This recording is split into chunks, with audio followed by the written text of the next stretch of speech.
దేవుని నామంలో మీ అందరికీ వందనములు చెల్లిస్తున్నాను. ముఖ్యంగా వేదిక మీద ఉన్న పాస్టర్ గారు ఎవరైతే నన్ను ఆహ్వానించారు, పాస్టర్ యేసుదాస్ గారు, ఇంకా ఆయనతో పాటు కూర్చున్న ఆరోన్ గారు, ఇంకా తిమోతి గారు, హృదయపూర్వకంగా నా వందనాలు చెల్లిస్తున్నాను. మరి ముఖ్యంగా దేవాది దేవుడు, రాజుల రాజు, ప్రభుల ప్రభు, ఆయనకు వేలాది కోట్లాది వందనాలు, స్తుతులు, స్తోత్రాలు చెల్లిస్తున్నాను. ఎందుకంటే మీ మధ్యలో నాకు నిలబెట్టి ఈ అవకాశం ఇచ్చినందుకు ఆయనకు వేలాది కోట్లాది వందనాలు, స్తుతులు, స్తోత్రాలు చెల్లిస్తున్నాను. సాక్ష్యంలో పోకముందు ఒక చిన్న ప్రార్థన చేసుకుందాం. దాని తర్వాత నేను సాక్ష్యం పంచుకుంటాను. అందరి కళ్ళు మూసుకున్నట్టయితే దేవ తండ్రి స్తోత్రం, నైనా స్తోత్రం దేవ ప్రభువా, త్రియేక దేవ మీకు వేలాది కోట్లాది వందనాలు, స్తుతులు, స్తోత్రాలు చెల్లిస్తున్నాను. ఎన్నో జీవితాల్లో ఎన్నో అద్భుతాలు చేసిన దేవుడు, ప్రతి ఒక్క జీవితంలో మీరు అద్భుతాలు చేస్తూనే వచ్చారు. నా జీవితంలో కూడా మీరు ఎన్నో అద్భుతాలని చేశారు తండ్రి. కాబట్టి ఈరోజు నేను ఏదైతే సాక్ష్యం పంచుకోబోతున్నానో ఆ సాక్ష్యం వల్ల ఇక్కడ కూర్చున్న ప్రజలు వాళ్ళు కూడా క్రీస్తులో నడిచి వాక్యానుసారంగా వాళ్ళ జీవితం ఉండేలా వాళ్ళకు సహాయం చేయమని, సాక్ష్యం ద్వారా వాళ్ళు కూడా బలపడేలా వాళ్ళకు సహాయం చేయమని యేసయ్య అతి పరిశుద్ధ నామంలో ప్రార్థించి బతిమలాడి వేడుకుంటున్నాం పరమ తండ్రి. Amen, amen, amen. Once again praise the lord everyone. నా పేరు పాస్టర్ అహ్మద్ హుసేన్ రయీస్ పాల్. అంటే గతంలో నా పేరు అహ్మద్ హుసేన్ ఉండేది, ఇప్పుడు రయీస్ పాల్ అని పెట్టుకున్నాను. నా గురించి నేను చెప్పాలంటే ముఖ్యంగా నా భార్య, నా కొడుకు గురించి ఒక చిన్న ఇంట్రొడక్షన్ కూడా నేను ఇచ్చుకోవాలి. నా భార్య పేరు వన్యా లిజీ, నా కొడుకు పేరు షాన్ ఎనోక్. నా భార్య ఒక క్రైస్తవరాలే. ఆమెకు పెళ్లి చేసుకున్నందుకు నేను క్రిస్టియన్గా మారలేదు. ఇంకో ముఖ్య గమనిక, నేను ఒక ముస్లిం కుటుంబం నుంచి రక్షింపబడిన వ్యక్తిని కాబట్టి నాకు తెలుగు సరిగ్గా రాదు. నా ప్రాపర్ వచ్చేసి మహబూబ్ నగర్ తెలంగాణ, అయినా కూడా నాకు తెలుగు సరిగ్గా రాదు. కొంచెం మాట్లాడేటప్పుడు నాలుక తడబడుతుంటే అడ్జస్ట్ చేసుకోండి, తట్టుకోండి అని మాట. తట్టుకోగలుగుతారు కదా? సరే, థ్యాంక్ యూ. అయితే నా భార్య పేరు వన్యా లిజీ, నా కొడుకు పేరు షాన్ ఎనోక్. పెళ్లి కాకముందు పెళ్లి కూడా ఎలా జరిగిందంటే నాది వచ్చేసి లవ్ మ్యారేజ్. పెళ్లి కాకముందు నా భార్యకు చాలా ప్రామిసెస్ చేశాను. ఏమని అంటే, పెళ్లి తర్వాత నువ్వు ఒక క్రైస్తవరాలుగా ఉండిపోవచ్చు, కానీ నేనైతే ఒక ముస్లింగానే ఉంటాను.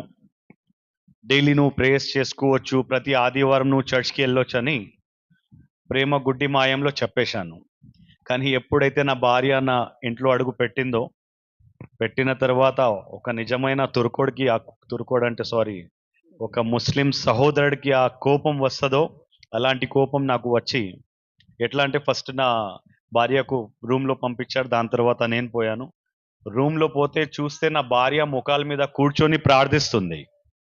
నా భార్య ప్రార్థిస్తుండగా ఒక ముస్లిం సహోదరుడికి వచ్చిన కోపం ఎంత వస్తుందో అంత కోపం నాకు వచ్చింది. ఆ కోపంతో నా భార్యది జుట్టు, కరెక్టే చెప్పాను, జుట్టు పట్టుకొని లేపినాను. లేపి ఒకటే అన్నాను, సోనా, అంటే ముద్దుగా నా భార్యకి సోనా అని పిలుస్తాను.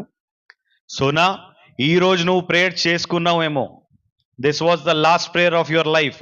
ఒకవేళ నాతో ఉండాలని అనుకుంటే ఒక ముస్లిం లేడీ లాగా నువ్వు ఉండాలి. ఏదైతే మా ఇంట్లో పాటిస్తామో, నమాజ్ ఇంకా అవన్నీ చేస్తామో అవన్నీ నువ్వు కూడా చేయాలంటే. ఆమె ఒకటే అడిగింది, అండి మీరైతే అన్నారు కదా నేను డైలీ ప్రార్థన చేసుకోవచ్చు, ప్రతి ఆదివారం చర్చ్కి పోవచ్చు. అయితే నేను ఒకటే అన్నాను, ఆ ప్రేమలో ఉన్న గుడ్డి మాయంలో నేను చెప్పేసినానేమో, కానీ ఇప్పుడు ఆ ఆంక్ పేసేవో పర్దా చలేగా, అంటే కంటి ముందల నుంచి ఏమంటారు సార్, తెరా తొలగిందంట. అయితే ఆ మాట అనేసరికి నా భార్య షాక్లో ఉండిపోయి ఏం చెప్పలేని స్థితిలో ఒక ముస్లింగానే దగ్గర 15 సంవత్సరాలు మంచిగా నటించింది. ఎలాంటి నటన అంటే ఆ నటనని చూసి నాకు షాక్ అంటే నేను ఇప్పుడు తెలిసింది నటన అని. కానీ దానికన్నా ముందు నేను నిజంగా ఆమె ఒక ముస్లిం సహోదరాల్లాగా ఉంది కానీ ఉన్నందుకు నేను చాలా సంతోషపడ్డాను. కానీ ఎప్పుడైతే చాలా సార్లు మేము తినేటప్పుడు మాకు ఒక అలవాటు ఏముండే అంటే మాకు బట్టల షోరూమ్స్ పెద్ద పెద్ద షోరూమ్స్ ఉండేవి. ఆ షాప్ బంద్ చేసుకొని రాత్రి మేము ఇంటికి వచ్చేసరికి అందరు ఫ్యామిలీ కలిసి, జాయింట్ ఫ్యామిలీ మాది అప్పట్లో, అందరు ఫ్యామిలీ కలిసి మేము కలిసి తింటుండే. తినేటప్పుడు టీవీ ఆన్ చేసుకొని అప్పట్లో చాలా ఫేమస్ సీరియల్స్ వస్తుండే, ఆ సీరియల్స్ చూసుకుంటూ తినే అలవాటు, లేదంటే ఒక మూవీ పెట్టుకొని తినేట అలవాటు. కానీ నా భార్య తినడానికి కూర్చున్నప్పుడు ఆహారం మీద ఇట్లా చేతి పెట్టుకొని టీవీ వైపు చూస్తూ లోపల ప్రార్థిస్తుండే. నాకు ఎన్నోసార్లు ఆమె మీద డౌట్ వచ్చిండే. అయితే ఒకసారి సొనా అని పిలిచిన, పలకలే. రెండోసారి పిలిచిన, పలకలే. మూడోసారి పడల్ అని కొట్టి సమజమే నయ్యారా తుమారికు, అప్పటి నుంచి పిలుస్తాను అర్థం అవ్వట్లేదంటే, అయ్యో సారీ అండి, నేను అక్కడ యాక్చువల్గా నేను ఫోకస్ నాది మొత్తం ఇంట్రెస్ట్ టీవీ మీదనే. కానీ నీకు అచ్చా సరేలే, టీవీలో ఏం చూపించిందంటే, నువ్వు చూస్తూనే ఉన్నావు కదా, మళ్ళీ నేను ఎందుకు స్టోరీ చెప్పాలని ఆమె ఫోకస్ అక్కడ ఇంట్రెస్ట్ లేనే లేదు. ఏమంటే లోపల ప్రార్థన చేసుకొని మొదలు చేస్తుంది నా భార్య. అలాంటి చాలా సంఘటనలు జరిగినాయి. అప్పట్లో నాకు ఎన్నిసార్లు నా భార్యని దూషించి మాట్లాడడం, అవమానించి మాట్లాడడం, అలాంటి చాలా సంఘటనలు జరిగినాయి. ఎందుకంటే నేను ఆమెకు అన్న, తుమారేసే అంటే నీకన్నా ఒకవేళ నేను నీకు పెళ్లి చేసుకోకుండా ఒక మంచి ముస్లిం అమ్మాయిని చేసుకుంటేనా బాగుండేనేమో. ఎందుకంటే ఇన్నిసార్లు నాకు నీ మీద మరలా మరలా మరలా మరలా మరలా మరలా డౌట్ వస్తూనే ఉంటుంది.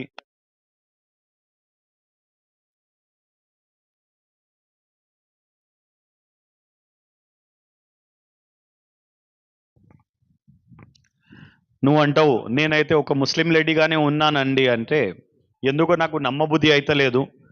కొన్నిసార్లు అంటే పెళ్ళైన కొత్తలో కొన్ని అడ్జస్ట్మెంట్స్ కోసం చాలా సమయం పడుతుంది. ఏదైనా పెళ్లి జంటకి సమయం పడుతుంది. అరేంజ్ మ్యారేజ్లో కూడా సమయం పడుతుంది. మాది లవ్ మ్యారేజ్, కానీ మేమైతే స్టార్టింగ్ నుంచినే అడ్జస్ట్మెంట్లో ఉండాలి.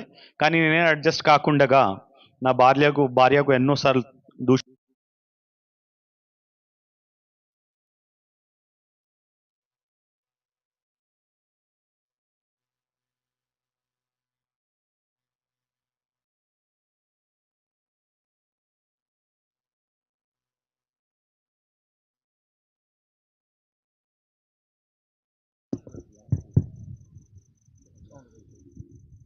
అయితే ఎన్నోసార్లు నా భార్యకి దూషించి మాట్లాడడం, తిట్టడం, అవమానించడం అందరి ముందర, అలాంటి చాలా సంఘటనలు జరిగినాయి.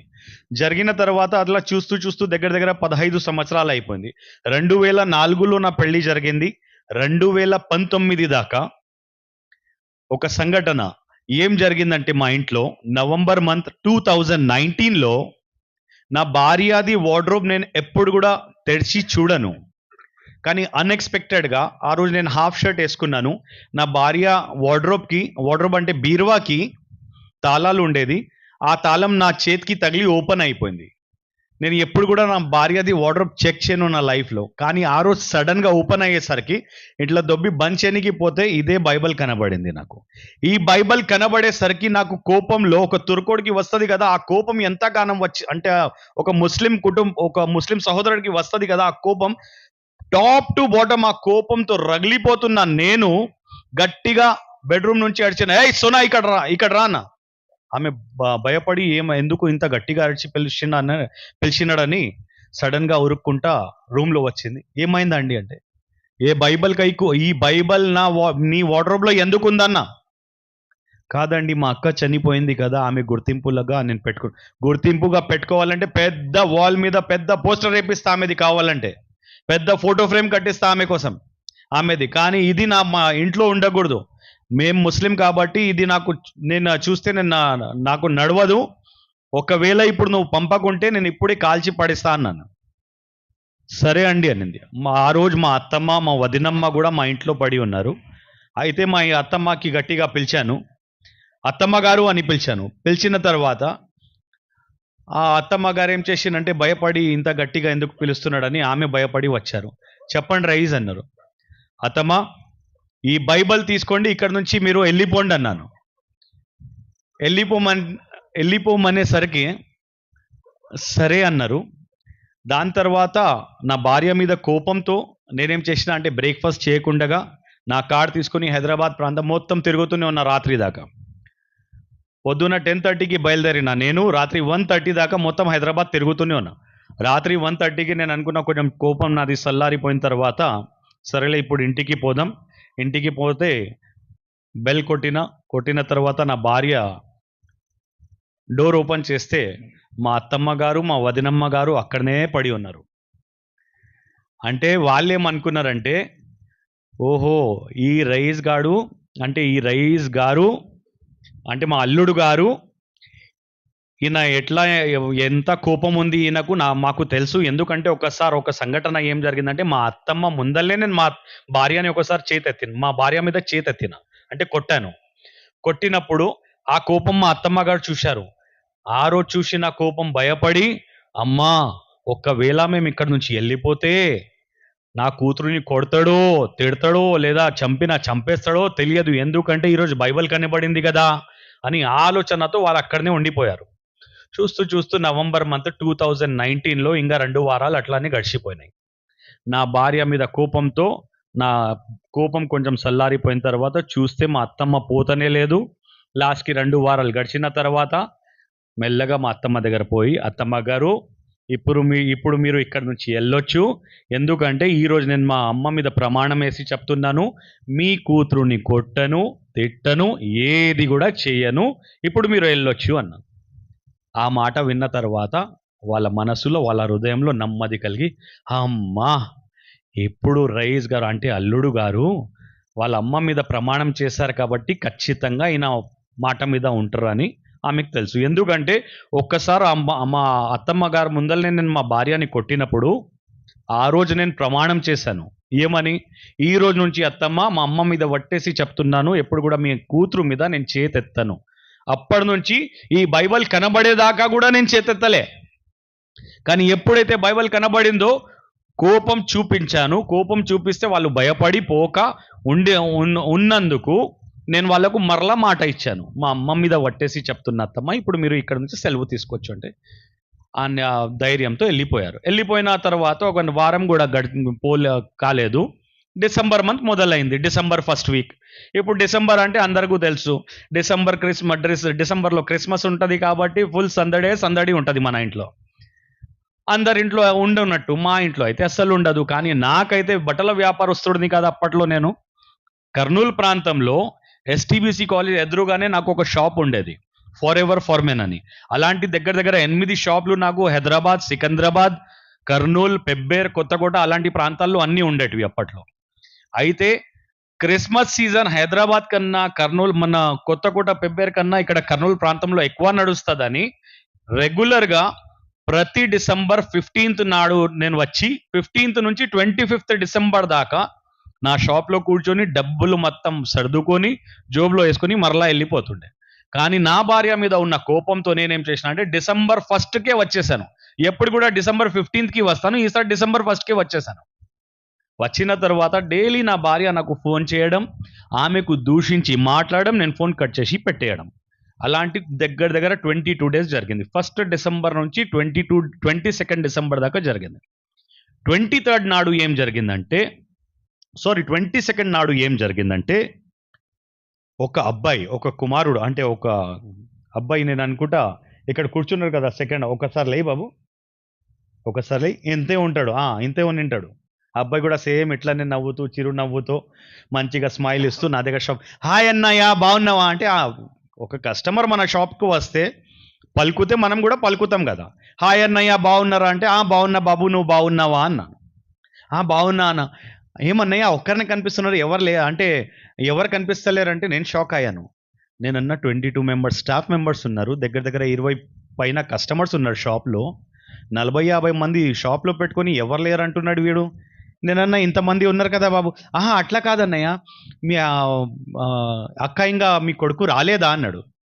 అంటే ప్రతి సీజన్లో ఒకవేళ నా కొడుకుకి హాలిడేస్ ఉంటే నా కొడుకుకి, నా భార్యకి నేను కర్నూలు నాతో పాటే తీసుకొని వచ్చేస్తుండే. మా షాప్ పైననే లాడ్జ్ ఉండేది. ఆ లాడ్జ్లో ఒక రూమ్ తీసుకొని వాళ్ళని అక్కడనే పెడుతుండే. అక్కడనే పెట్టి వాళ్ళు ఒకవేళ కర్నూలు మొత్తం తిరగడం చేయడం. నా భార్య వాళ్ళ బంధువులు కూడా కర్నూలులో చాలా మంది ఉంటారు. అయితే వాళ్ళకు ఏం చేస్తుండే అంటే నా భార్యకు పోయి ఒక దినం ఉంటావంటే అక్కడ ఉండిరా, వాళ్ళతో కలిసిరా, ఒక పూట వీళ్ళతో కలిసిరా, అందరి దగ్గర పంపిస్తుండే.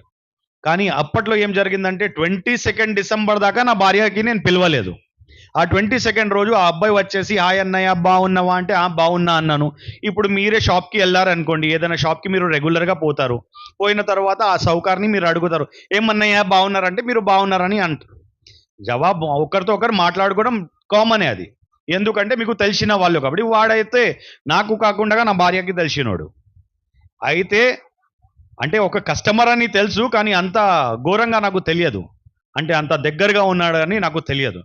అయితే వాడు నాకు పలకరిస్తుండగా, అవునా 2 డేస్లోనే క్రిస్మస్ ఉంది కదా, అక్క రాలేదా అంటే, కాదు బాబు రాలేదు, కొడుకుది స్కూల్ ఉంది కదా దానికోసమే రాలేదన్న.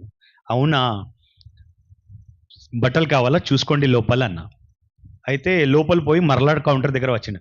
అవునయ్య మీరు ముస్లిమ్స్ కదా, మా అక్క క్రైస్తవరాలు కదా, మా అక్కకు మీరు పర్మిషన్ ఇస్తారా, మీది లవ్ మ్యారేజ్ అంట కదా, మా అక్కకు మీరు పర్మిషన్ ఇస్తారా, మా అక్క డైలీ ప్రేయర్ చేసుకుంటుందా, ప్రతి ఆదివారం మీరు చర్చ్కి పంపిస్తారా అంటే, నా భార్య మీద ఉన్న కోపంకి నా లోపల ఎట్లా అంటే అగ్నిగుండం లాగా అగ్ని నాకు కుమ్మరిస్తుంది నా లోపల. అంటే వీడు వచ్చి దానిలో కెరసిన్ వేసినట్టు ప్రశ్నలు అడుగుతున్నాడు. ఏమని అడుగుతున్నాడు అంటే, అన్నయ్య ఇంతకు మా అక్క పోతుంటుందా, ప్రేయర్ చేసుకుంటుందా అంటే, నేనన్నా బాబు నువ్వు బట్టల కోసం వచ్చినావు కదా, బట్టలు పోయి చూసుకో, నాకు పని ఉంది వేరే అన్న. ఆయనకి ఏదో అర్థమై లోపల పోయిండు. మరలా తిరిగి వచ్చిండు. అవన్నా ఎల్లుండి ఒక 2 డేస్లోనే క్రిస్మస్ కదా అంటే, మా అక్క వస్తుందా మరలా ఇక్కడ అంటే, లాస్ట్కి కోపం వచ్చి నా ఫ్రెండ్ కూడా నా షాప్లో పనిచేసేటోడు అప్పట్లో. నేనన్నా రాకేష్ కొంచెం ఇక్కడ వచ్చి వీనికి తీసుకొని పోరా బాబు, వీనికి ఏం కావాలో చూపించు అంటే, ఆయనకు కూడా తెలుసు అప్పట్లో. ఇప్పుడైనా కొంచెం స్పష్టంగా తెలుగు మాట్లాడుతున్నా, అప్పట్లో ఆ స్పష్టత అనేది కూడా లేకుండే. అయితే పిలిస్తే ఆ అబ్బాయి మా ఫ్రెండ్ లోపల తీసుకుపోయి బట్టలు చూపిస్తుంటే, మరలా తిరిగి వస్తే, బాబు ఏం అడగకుండా కామ్గా బట్టలు కావాలంటే బట్టలు తీసుకో, లేదంటే వెళ్ళిపో అన్న. వానికి అర్థమైంది అన్నయ్య ఏదో కోపంలో నింటాడు, సర్లే కావాలని ఊకే గెలికినట్టున్నా ఆయనకు అని కామ్గా బట్టలు తీసుకున్నాడు, పైసలు కట్టిండు, వెళ్ళిపోయాడు.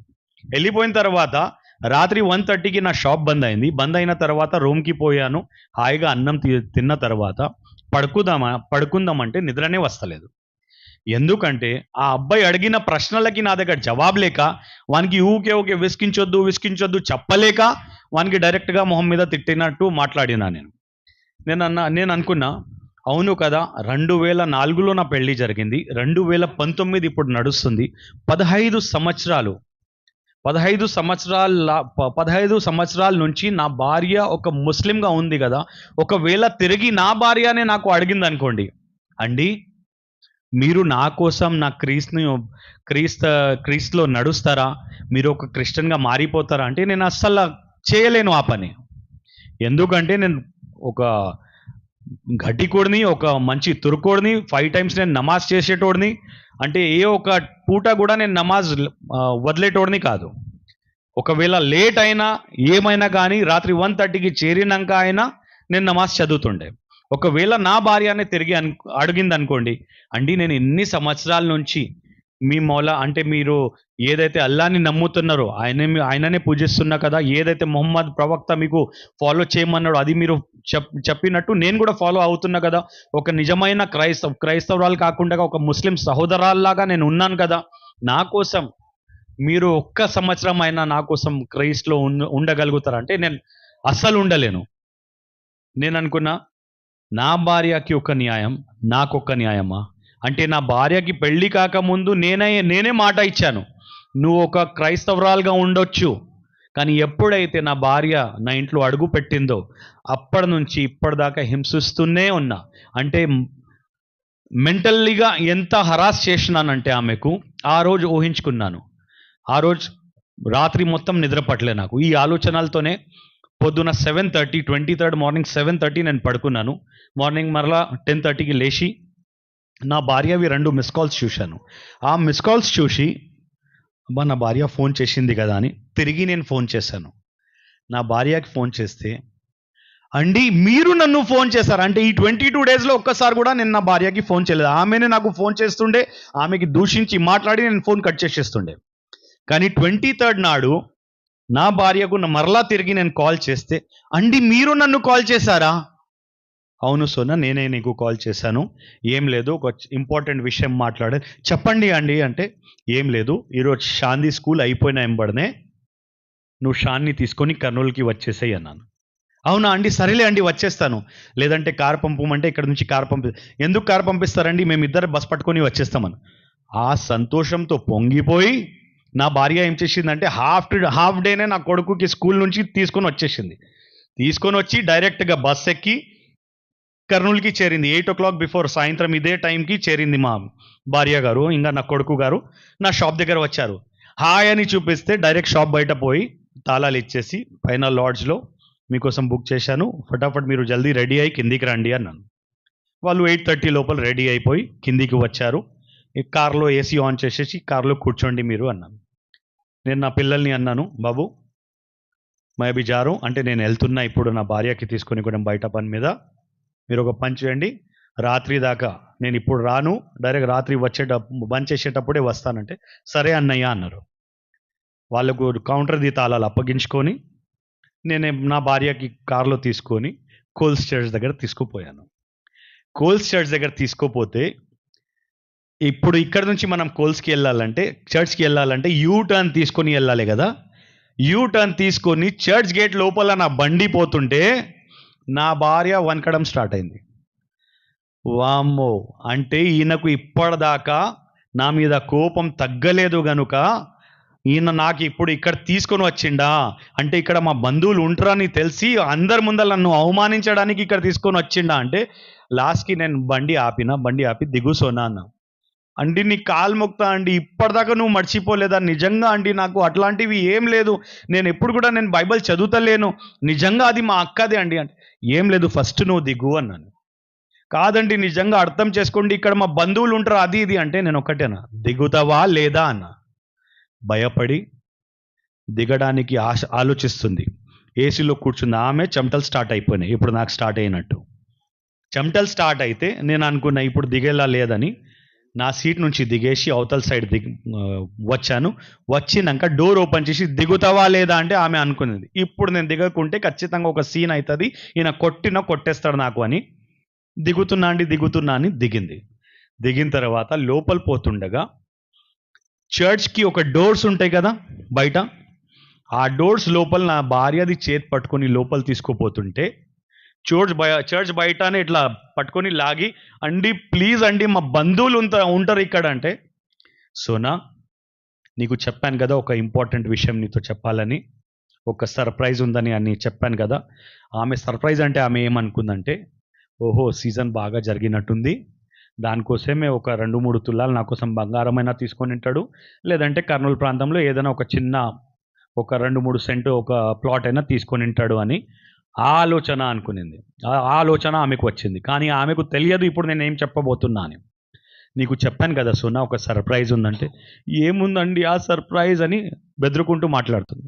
నేనన్నా ఏం లేదు, ఈరోజు నుంచి నీకు మొత్తం స్వాతంత్రం అనేది ఇస్తున్నా, ఈ రోజు నుంచి నువ్వు బైబిల్ చదవచ్చు, ఈ రోజు నుంచి ప్రతి ఆదివారం నువ్వు చర్చ్కి వెళ్ళొచ్చు, ఇంట్లో ఆరాధన చేసుకోవచ్చు అంటే, అండి నాకు అలాంటిది ఏం లేదు. ఆమె భయపడి, అమ్మా ఆయన నాకు టెస్ట్ చేస్తాడేమో, పరీక్ష పెడుతున్నాడేమో, ఒకవేళ అవునా అని చెప్తే పడల్లని కొడతాడేమో అని భయంతో, అండి నాకు నిజంగా అలాంటిది ఏమీ లేదు, నేను ఒక మంచి ముస్లిం సహోదరాల్లాగా ఉన్నాను కదా, ఎందుకు ఇలాంటి మాటలు మీరు మాట్లాడుతున్నారంటే, గట్టిగా ఆమె చేతి పట్టుకుని, సోనా నేను నిజంగా అంటున్నా, మా అమ్మ మీద వట్టేసి చెప్తున్నా, ఈ రోజు నుంచి నువ్వు బైబిల్ చదవచ్చు, ఈ రోజు నుంచి నువ్వు ప్రార్థన చేసుకోవచ్చు, ప్రతి ఆదివారం నువ్వు చర్చ్కి కూడా వెళ్ళొచ్చు అంటే, ఎప్పుడైతే నా అమ్మ మీద వట్టేసినానో అప్పుడు ఆమె అండి నిజంగానా అని గట్టిగా కౌగలించి ఏడ్చుకుంటూ కౌగలిస్తే వెనుక నా కొడుకు నిలబడి ఉన్నాడు.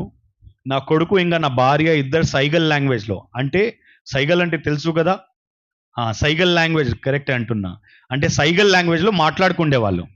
నాకు తెలియకుండా కార్లో కూడా కూర్చుంటే చర్చ్ కనబడితే ఇట్లా కూర్చొని వాళ్ళు ఇట్లా చేస్తుండే.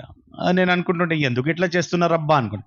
అంటే చర్చ్ ముందల నుంచి ఒకవేళ నా బండి పోయింది అనుకోండి, బేటా నువ్వు ప్రేయర్ చేసుకున్నావా, చర్చ్ ముందల నుంచి పోయినాం కదా, ఏదైనా యాక్సిడెంట్ జరిగినా, దేవా ఈయనకు స్వస్థపరచు అని ఇలాంటి ప్రార్థన వాళ్ళు చేసుకుంటుండే.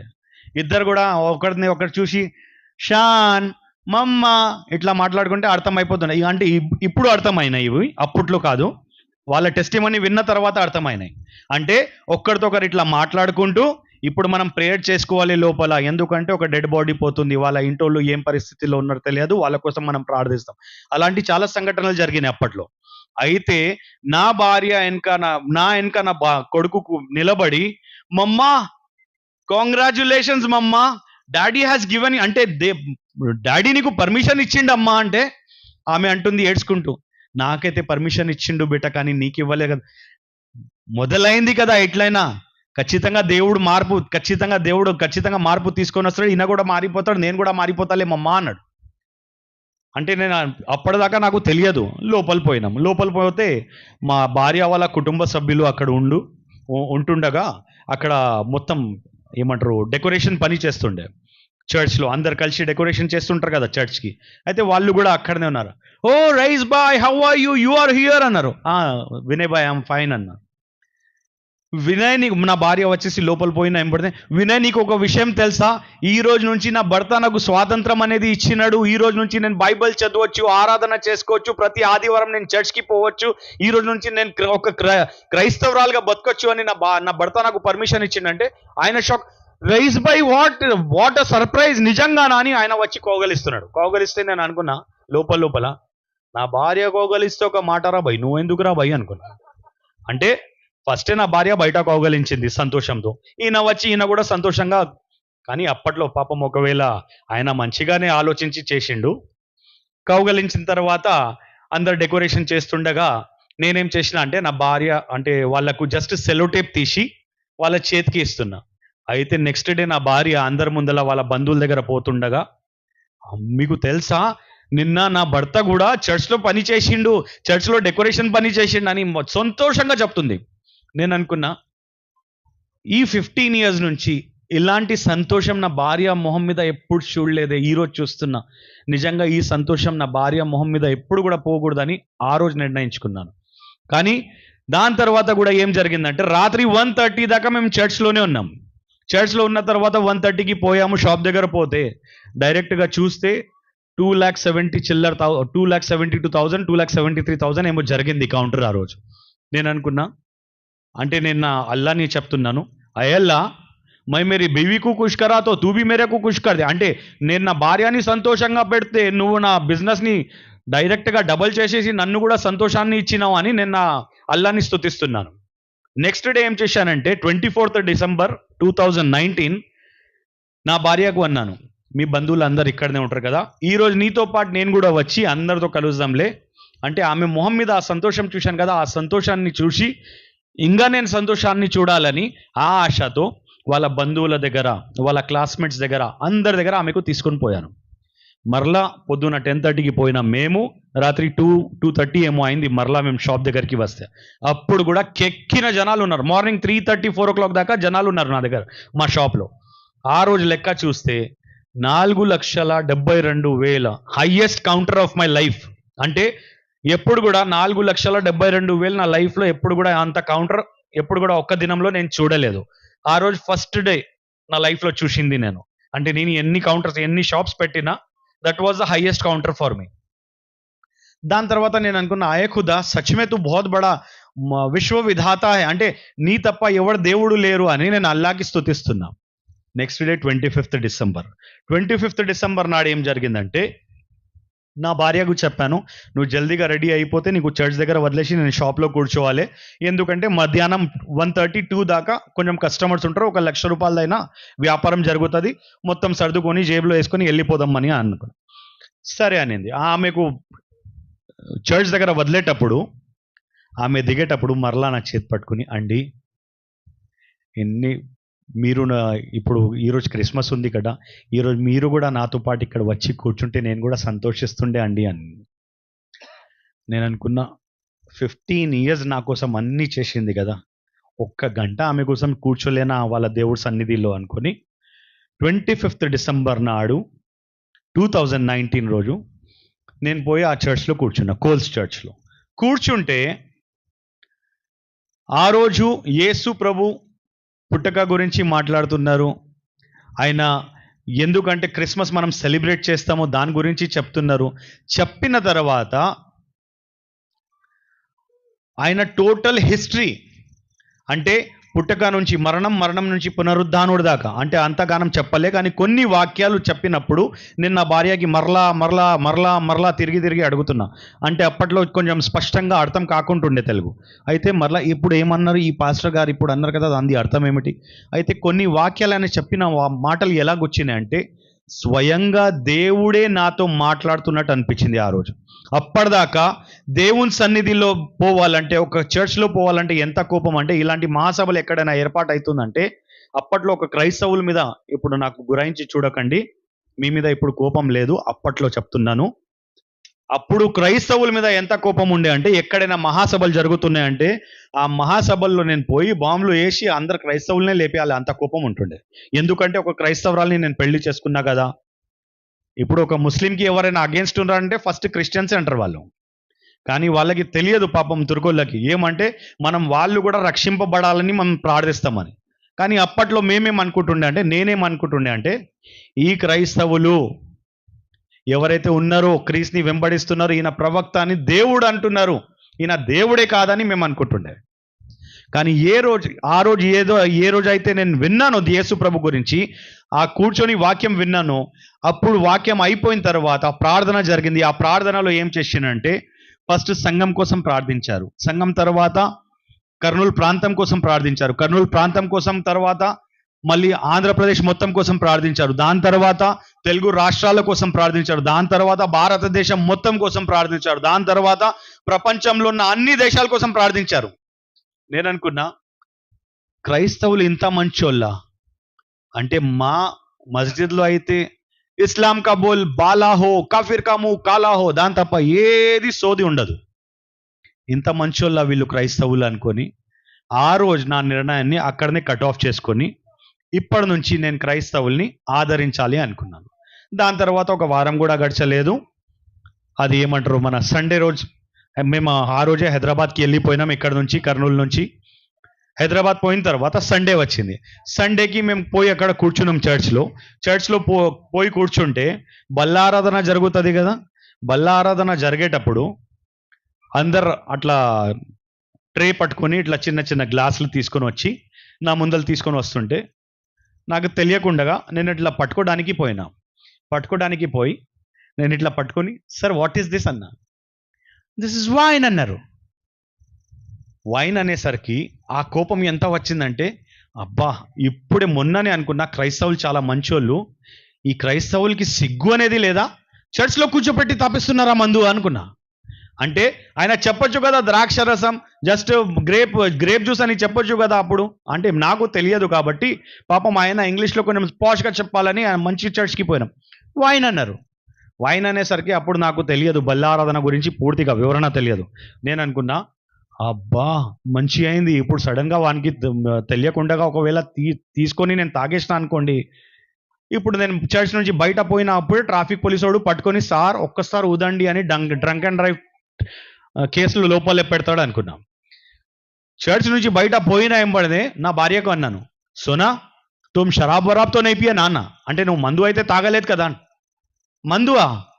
చర్చ్లో కూర్చున్నాం కదా అండి మనము, మందు నేను ఎందుకు తాగుతా, నేను నా లైఫ్లో ఎప్పుడు మందు తాగలే కదా అండి. అంటే ఏమో మీ క్రైస్తవులు మందు పంచుతున్నారు అక్కడ, నా కొడుకు తాగినాడని భయం అయింది నాకు, బేటా తుమ్తో నైపి అంటే. ఏం మాట్లాడుతున్నావు డాడీను అన్నాడు. ఏం లేదు బేటా, నా చిన్న గ్లాసెస్లో ఓడకలాగా తీసుకొని వచ్చిండ్రు వైన్ అన్న. డాడీ అది ఓడకా కాదు, వైన్ కాదు. ఓ నీకు పెద్ద తెలిసినట్టు అయితే నా భార్య చేతి పట్టుకొని ఒత్తి, రే కామ్గా ఉండరా, నీకు తెలిసినట్టు ఒకవేళ తెలిస్తే ఇక్కడనే మన బుర్ర పాటు చేసేస్తాడు మీ డాడీ అనుకుంటూ సైగల్లో మాట్లాడుకున్నారు మళ్ళీ. అయితే దాని తర్వాత బల్ల ఆరాధన గురించి పూర్తిగా వివరణ ఇచ్చింది అండి. అది వైన్ కాదు, అది ద్రాక్షరసం. ద్రాక్షరసం దేనికి గుర్తు అంటే క్రీస్తు రక్తంకి గుర్తు. ఏదైతే రొట్టె ఉంటుందో క్రీస్తు శరీరంకి గుర్తు. అయితే శరీరం రక్తం దాని సంబంధం ఏముందిరా భయ్య అన్నా నేను. దాని అర్థం చెప్పు నాకు అని. దాని గురించి మొత్తం వివరణ చెప్పిన తర్వాత అయ్యో పాపం మొన్ననే క్రైస్తవుల మీద మంచి అభిప్రాయం వచ్చిండే, ఇప్పుడే చెడగొట్టుకున్నాను. ఇప్పుడు మళ్ళీ మంచి అభిప్రాయమే ఉంది. మీ క్రైస్తవులు చాలా మంచోళ్ళు, సారీ సోనా అన్నాను. ఇంటికి పోయినాం. ఇంటికి పోయిన తర్వాత 1 జనవరి 31 డిసెంబర్ వచ్చింది. 2019 31 డిసెంబర్ హైదరాబాద్లో సంతోష్ నగర్ బ్యాప్టిస్ట్ చర్చ్కి మేము పోయాము. సంతోష్ నగర్ బ్యాప్టిస్ట్ చర్చ్కి మేము పోయిన తర్వాత అక్కడ కూడా ఏం జరిగిందంటే, నా భార్యకు ఆల్రెడీ చెప్పేసినాను, సోనా ఇమోషనల్గా నాకు బ్లాక్మెయిల్ చేయకూడదు, ఇమోషనల్గా నా మీద అత్యాచారం చేయకూడదు. నేను మాత్రం చర్చ్లో కూర్చోను. ఈరోజు 31 డిసెంబర్ కాబట్టి నా తమ్ముడి దగ్గరైనా పోతా, నా ఫ్రెండ్స్ దగ్గరైనా పోతా, నువ్వు పోయి నువ్వు సావు కానీ నేనైతే రాను చర్చ్కి అన్నాను. సరే అండి అనింది. పోయి హైదరాబాద్లో అక్కడ సంతోష్ నగర్ బ్యాప్టిస్ట్ చర్చ్ దగ్గర ఆమెకు దింపేటప్పుడు మరలా చేతి ఇట్లా పట్టుకొని, అండి మీరు కూడా వచ్చి నాతో పాటు కూర్చుంటే నేను సంతోషిస్తుండే అండి అని. అబ్బా, మళ్ళీ ఎమోషనల్ బ్లాక్మెయిల్ చేసింది కదా అనుకుని సరేలే వస్తున్నా అని పోయి ఆమెతో పాటు కూర్చున్నప్పుడు నిజంగా అంటున్నా, ఆ రోజు వాక్యం ఎంత స్పష్టంగా మాట్లాడారంటే స్వయంగా దేవుడే నాతో మాట్లాడుతున్నట్టు అనిపించింది. కానీ దానికన్నా ముందు ఒక చిన్న సంఘటన ఏం జరిగిందంటే, చర్చ్లో కూర్చున్నా నేను, మొబైల్ పట్టుకొని హెడ్సెట్ వేసుకొని అల్లు అర్జున్ది మూవీ పెట్టుకొని మూవీ చూస్తున్నా. నా భార్య ఒక చెవు నుంచి ఒక హెడ్సెట్ తీసి, అండి మీ మస్జిద్లో కూడా ఇట్లనే మీరు మూవీస్ చూస్తారా అనింది. నేను అనుకున్నా, అబ్బా దెబ్బ కొట్టిందిరా బాబు నాకు అనుకున్నా. అంటే మేము ఎలా అయితే మస్జిద్లో మేము చూడము అట్లా మేము కూడా మందిరంలో చూడము, కాబట్టి మీరు ఇక్కడ చూడకండి అని ఇండైరెక్ట్గా చెప్పేసింది. నేను అనుకున్నా, అబ్బా ఈమెకు దెబ్బ పడినట్టుంది, వద్దులే ఆమె బాధపడుతుందని డైరెక్ట్గా హెడ్సెట్ తీసేసి మరలా నా ఫ్రెండ్స్ ఫోన్ చేస్తారని ఎయిర్ప్లేన్ మోడ్లో పెట్టేసి కామ్గా కూర్చొని వాక్యం వింటున్నా. వాక్యం వినేటప్పుడు నిజంగా స్పష్టంగా దేవుడే నాతో మాట్లాడుతున్నట్టు అనిపించింది.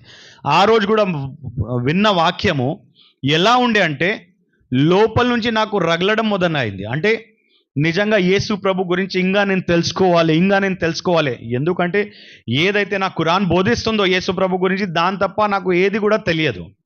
కానీ ఎప్పుడైతే ఇక్కడ విన్న తర్వాత ఇంకా తెలుసుకోవాలని అనుకున్నాను. అక్కడ నుంచి మేము బయట వచ్చినాము. 31 డిసెంబర్ చర్చ్ నుంచి బయట వచ్చినాము. వచ్చిన తర్వాత మా భార్య వాళ్ళ బంధువులు ఏమన్నారంటే, రైస్ బాయ్ వీలైతే ఈ జనవరి ఫస్ట్ వీక్లో మా దగ్గర డిన్నర్కి రండి అన్నారు. సరే అన్నాను. అక్కడ నుంచి నా మొదటి ప్రయాణం అనేది మొదలైంది. ఎప్పుడైతే హైదరాబాద్లో ఉన్న మా డేవిడ్ బావ వాళ్ళ ఇంటికి మమ్మల్ని పిలిచిన తర్వాత డిన్నర్ అయిపోయిన తర్వాత నేను సోఫా మీద, ఇప్పుడు పాస్టర్ గారు కూర్చున్నారు కదా, అట్లా కూర్చొని నా ఎదురుగానే ఒక షెల్ఫ్ ఉండేది. ఆ షెల్ఫ్లో బైబిల్ కనబడుతుంది. అంటే ఇది తెలుగులో అర్థం కాదు అప్పట్లో కాబట్టి లైట్గా తీసుకుంటుండే, కానీ హిందీలో పవిత్ర బైబిల్ అని రాయబడి ఉంది. పవిత్ర బైబిల్ వైపు నా చూపు పోయినప్పుడు ఒక్కసారి లైట్గా తీసుకున్నా, 2 సార్లు లైట్గా తీసుకున్నా, మరలా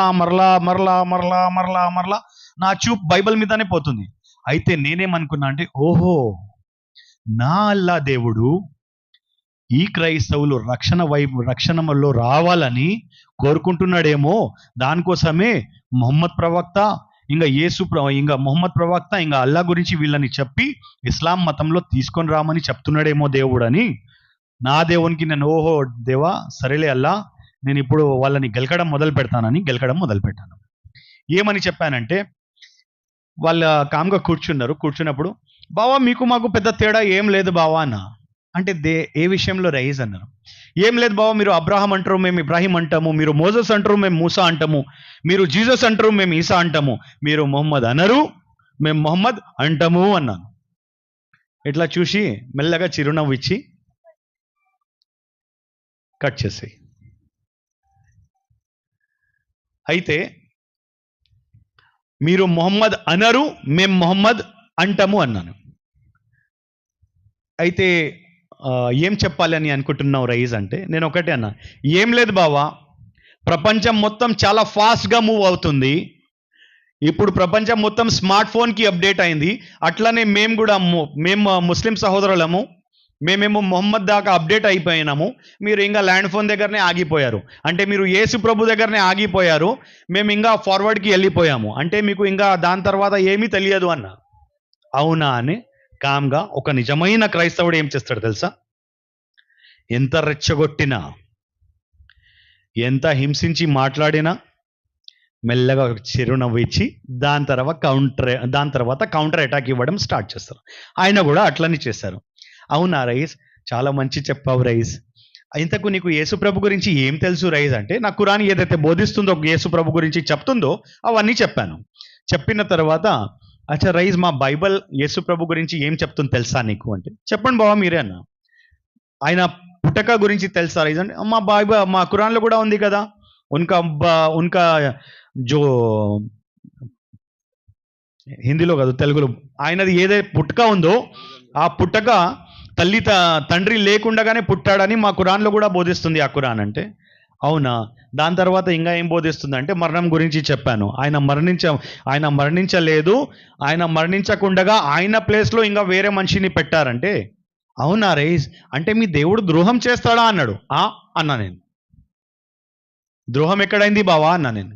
ఒక ప్రవక్తకి అట్లా చంపకూడదని ఆయన ఆలోచించినాడు కాబట్టి అంత సహించలేడు ఆ ప్రవక్త యేసు ప్రభు సహించలేడు కాబట్టి ఆయన వేషంలో ఇంకో మనిషిని తయారు చేసి అక్కడ ప్రజెంట్ చేసినాడు అంటే మీ దేవుడు ద్రోహం చేస్తాడా?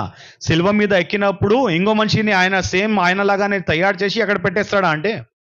అప్పుడు నేను అనుకున్నా, అవు కదా, ఇది ద్రోహం అయింది కదా అనుకున్నా. అప్పటిదాకా కాదు, మా ప్రవక్త మొహమ్మద్ ప్రవక్తనే చివరి ప్రవక్త, ఆయన ఏదైతే చెప్పినాడో ఏదైతే బోధించినాడో అదే కరెక్ట్ అనుకున్నాం. కానీ అప్పుడు ఏం చేసిండంటే, యేసు ప్రభు పుట్టక నుంచి మరణం దాకా, మరణం నుంచి పునరుద్ధానుడు అయ్యేదాకా, పునరుద్ధానుడు అయిన తర్వాత 40 రోజులు వాళ్ళ డిసైపుల్స్కి అంటే వాళ్ళ శిష్యులకి కనబడి బోధించిన మాటల గురించి అన్ని మాటలు నా దగ్గర మాట్లాడారు. అంటే ప్రతి ఒక్క వచనం ద్వారానే మాట్లాడారు, ఖాళీ ఓరల్లీగా మాట్లాడలేదు. బైబిల్ తీశారు, ప్రతి ఒక్క అధ్యాయం ప్రతి ఒక్క వచనం ద్వారా ఆయన మాట్లాడడం మొదలు పెట్టారు. అప్పటిదాకా యేసు ప్రభు గురించి నాకు పూర్తిగా అవగాహన లేకుండిండే. అంటే మనం క్రైస్తవులు ఏదైతే మనం ఎందుకు ఆయనకు దేవుడు అంటామో అప్పటిదాకా నాకు అవగాహన అనేది లేకుండిండే. కానీ నేనేం చేశానంటే మాటల్లో ఫస్ట్ ఎప్పుడైతే నా మాటలు స్టార్ట్ అయినాయో, మా ఒకరితో ఒకరు ప్రశ్న జవాబులు స్టార్ట్ అయినాయో, నా భార్య లోపల నుంచి విని, అక్క ఇప్పుడే ఎట్లనో నా భర్త పర్మిషన్ ఇచ్చిండు అక్క, ఇప్పుడు బావ ఆయనకు గెలకడం మొదలు పెడితే నా భర్త మళ్ళీ అంటాడు పర్మిషన్ క్యాన్సల్, తూ వాపసే ముసల్మాన్ బంజా అంటాడేమో. అక్క కొంచెం సంజాయించక్క బావ అని అంటే, మా అక్క బెదురుకొని, నోరక్క ఆమె పేరు, నోరా ఆమె పేరు, అయితే ఆమె బెదురుకొని, అండి 10:30 అవుతుంది ఏంటండి మీరు ఊకే విసిగిస్తున్నారు పాపం రైజ్ని అంటే, అక్కగా నేను ఆయన ఏం విసిగిస్తలేడు నన్ను, నేనే కావాలని గెలికి నేనే మాట్లాడుతున్నాను. అవునా అని ఆమె కూడా సంతోషంగా కూర్చొని, ఫస్ట్ అయితే డేవిడ్ బావ స్టార్ట్ అయ్యిండు, దాని తర్వాత వాళ్ళ భార్య గారు స్టార్ట్ అయినరు. ఇంకో ఫ్యామిలీ మంచి బిలీవర్స్ వాళ్ళు కూడా, సుమన్ అన్న ఇంకా వాళ్ళ వైఫ్ ఈవా అని ఉంటారు, వాళ్ళిద్దరు కూడా వచ్చారు. ఇద్దరు పోయి 4 అయినరు. 4 తర్వాత నా భార్య ఏమో లోపల నుంచి విని, అబ్బా నా భర్త యేసు ప్రభు గురించి వింటున్నాడా అని సంతోషంతో వచ్చి వాళ్ళ అక్క పక్కలు కూర్చొని, అక్క అంటే సొంత అక్క కూడా కాదు, వాళ్ళ మామ కూతురు, వాళ్ళ అక్క దగ్గర వచ్చి గుచ్చి అక్క మన దేవుని గురించి ఇంకా చెప్పక్క, ఎందుకంటే వింటున్నాడు కదా, వినేటప్పుడే ఈయనకు అన్ని చెప్పాలి మనం, లేదంటే వినే స్థితిలో ఎప్పుడు ఉండడు ఈయన అన్నాడు. అవునా, అయితే అందరు ఫస్ట్ 1 అయ్యారు, 2 అయినరు, దాని తర్వాత 4 అయినరు, లాస్ట్కి 5 మంది తయారైపోయినారు మొత్తానికి. విన్న తర్వాత వింటుండగా సడన్గా నా చూపు క్లాక్ వైపు పోతే రాత్రి 1:30 అవుతుంది టైం. నేను అన్నా, బావా రాత్రి 1:30 అయిపోయింది బావా, మాటల్లోనే పొద్దున 7:30కే నువ్వు మళ్ళీ ఆఫీస్కి వెళ్ళాలి, నేను బయలుదేరుతా బావా అన్నాను. సరేలే రైజ్, నో ప్రాబ్లం అని వాళ్ళు నేనన్నా ఎప్పుడు కూడా వాళ్ళ బంధువుల దగ్గర ఎప్పుడు కూడా నేను ప్రేయర్ కూడా చేయించుకోలేదు. కానీ మొట్టమొదటిసారి ఆ రోజు డేవిడ్ బావ దగ్గర, బావా నేను ఇంటికి పోతుండగా ఇప్పుడు నా కోసం ఒక చిన్న ప్రార్థన చేయి బావా అన్నాను. దేవుని నామంకి మహిమ కలుగును గాక. ఆ రోజు ఫస్ట్ ప్రేయర్ ఆయన ద్వారా చేపించుకొని ఇంటికి చేరక ముందు ఇదే బైబిల్ మరలా వాళ్ళ షెల్ఫ్లో చూసి నేను అడిగిన, బావా నేను మిమ్మల్ని ఒకటి అడగొచ్చా అన్న. అడగండి రైజ్ అన్న. ఏం లేదు బావా, అది హిందీలో పవిత్ర బైబిల్ అని రాయబడి ఉన్నది కదా, ఈరోజు మీరు యేసు ప్రభు గురించి ఏదైతే నాకు బోధించినారో ఆ మాటలు నేను చదవాలని అనుకుంటున్నాను, ఇంకా నేను యేసు ప్రభు గురించి తెలుసుకోవాలని అనుకుంటున్నాను. ఎందుకంటే ఇప్పటిదాకా నేను ప్రవక్త అని అనుకున్నాను, కానీ ఈరోజు మీరు మాట్లాడి నా మనోనేత్రాలు తెరవబడేలా నాకు చేశారు కాబట్టి ఈ బైబిల్ నేను తీసుకుపోయి చదువుతా అంటే, వై నాట్ రైస్, ఇది ఒక చాలా మంచి సందర్భం, దేవుడు నీకోసమే ఏర్పాటు చేసినాడేమో. మా ఎవ్వరికి కూడా హిందీ అసలు రానే రాదు, ఇది మాకు చర్చ్ నుంచి గిఫ్ట్ వచ్చింది, మేము ఎవరికి ఇది గిఫ్ట్ ఇవ్వాలని అనుకుంటే దేవుడు ఈ బైబిల్ నీకోసమే ఏర్పాటు చేసినాడేమో అని ఆ హిందీ బైబిల్ వాళ్ళ ఇంటి నుంచి తీసుకొని వచ్చి మా ఇంటికి 2:30కి చేరాము. హైదరాబాద్లో అప్పుడు మా ఇల్లు ఉండేది. హైదరాబాద్లో అత్తాపూర్లో చేరినాక ఫస్ట్ నేను నమాజ్ చేసుకున్న తర్వాత ఇది డైనింగ్ టేబుల్ మీద నేను పెట్టుకున్నాను. బైబిల్ పెట్టుకున్న తర్వాత ఏం చేశానంటే లోపల నేను బెడ్రూమ్కి పోయేటప్పుడు మరలా నా చూపు బైబిల్ వైపు వెళ్ళింది. బైబిల్ వైపు వెళ్ళినప్పుడు మరలా నేను డైనింగ్ టేబుల్ దగ్గర పోయి ఇదే బైబిల్ పట్టుకొని, ఇది అంటే అది హిందీ బైబిల్, ఆ హిందీ బైబిల్ పట్టుకొని ఇది తల మీద పెట్టుకొని, ఎప్పుడు కూడా నా ఖురాన్ కూడా నా తల మీద ఎప్పుడు పెట్టుకోలేదు. కానీ ఆ రోజు బైబిల్ నా తల మీద ఇట్లా పెట్టుకొని నేను అన్నాను, యేసయ్యా ఈరోజు ఏదైతే నేను నీ గురించి విన్నానో, ఈరోజు నువ్వు మాట్లాడే దేవుడని అన్నారు, నువ్వు నిజమైన దేవుడని అంటున్నారు, లోక రక్షకుడు నువ్వే అని అంటున్నారు. నాకు కూడా ఒకవేళ నువ్వే రక్షకుడు అయితే, నువ్వు నిజమైన దేవుడు అయితే, నేనైతే ఒక పాపిని కదా, నాకు ముఖాముఖి వచ్చి మాట్లాడడం అవసరమే లేదు, నేను పాపిని కాబట్టి. ఒకవేళ నీవే నిజమైన దేవుడైతే కనీసం ఒక కళ ద్వారా అయినా నాతో మాట్లాడుమని దేవుని దగ్గర వేడుకున్నాను. ఆ ప్రార్థన చేసి, అలాంటి చిన్న ప్రార్థన చేసి రూమ్లో పోయి పడుకున్న నేను అనుకుంటా ఒక గంటన్నర 2 గంటలు కూడా కాలేదు, ఒక కళ వచ్చింది. ఆ కళ ఏం వచ్చిందంటే, ఇట్లనే పుల్పిట్ మీద నిలబడి నేను స్టేజ్ మీద, అప్పుడు పుల్పిట్ అనలేను, స్టేజ్ మీద నిలబడిన నేను తెల్ల వస్త్రం ధరించి ఉన్నాను. పూర్తిగా తెల్ల వస్త్రం ఉంది, నా ముఖం మీద చాలా తేజస్సు ఉంది. దాని తర్వాత నా ఎదురుగా కొన్ని వేల మంది జనాలు ఉన్నారు. ఆ వేల మంది జనాలు ఎలా ఉన్నారంటే, నేను తెల్ల వస్త్రం ధరించి ఉన్నారు, వాళ్ళందరూ అక్కడ నగ్నంగా ఉన్నారు. ఒకవైపు ఆడోళ్ళు ఉన్నారు, ఒకవైపు మొగోళ్ళు ఉన్నారు, అందరు వస్త్రం లేకుండానే ఉన్నారు.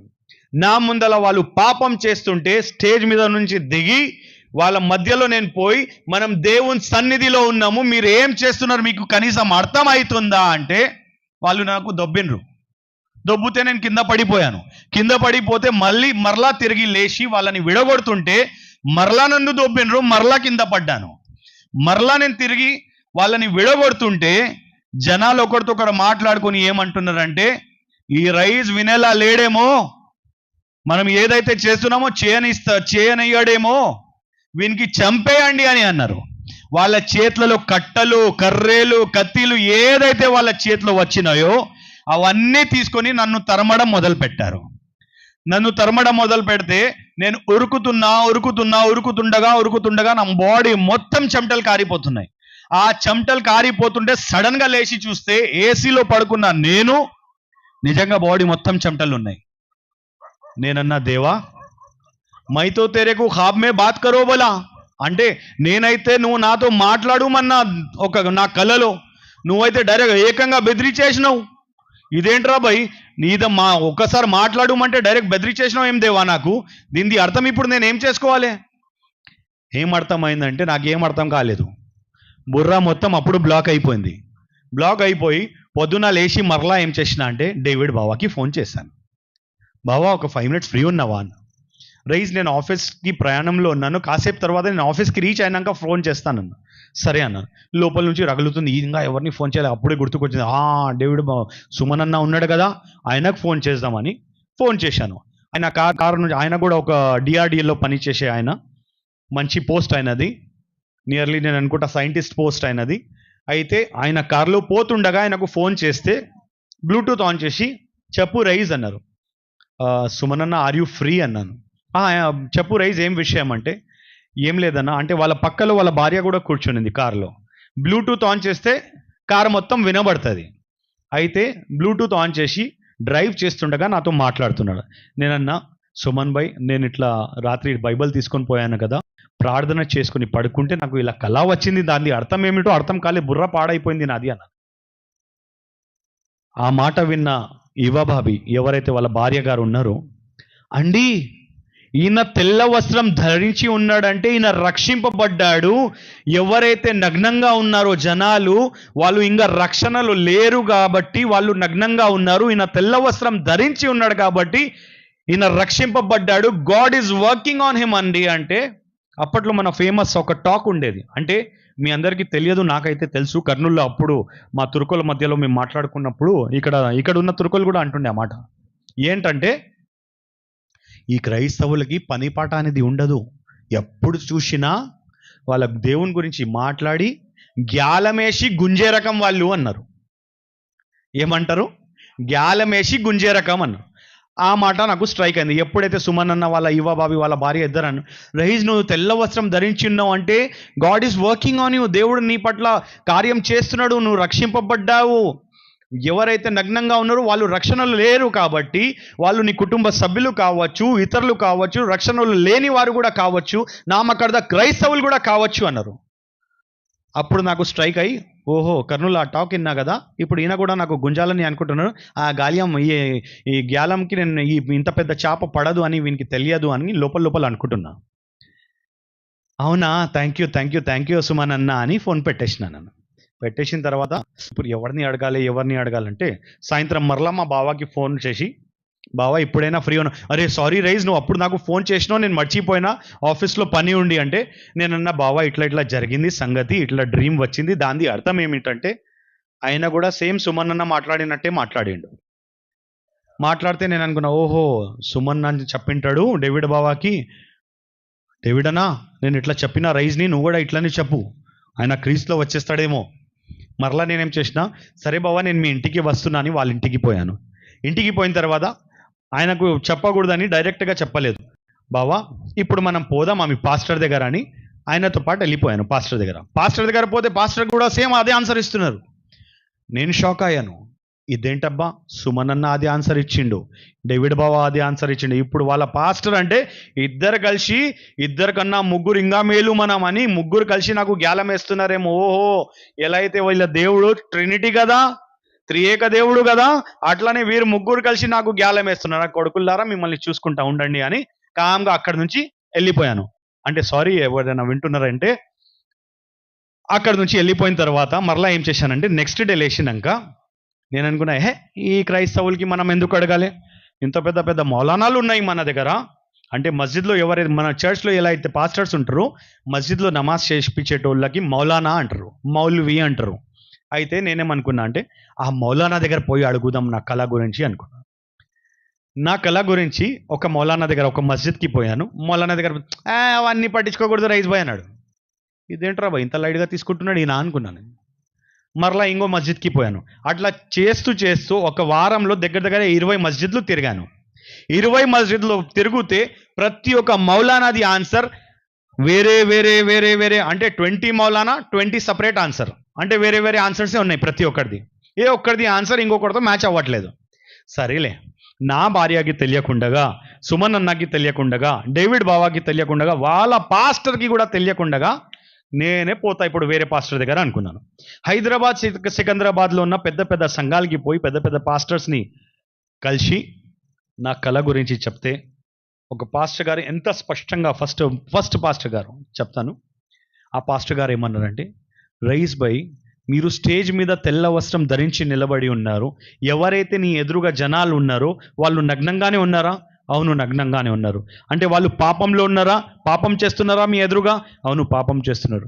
ఇంకా ఏం కావాలి రైస్ బై, ఇప్పుడు కూడా మీకు అర్థమైతే లేదా అన్న. ఏంది దాని అర్థం అన్నాను.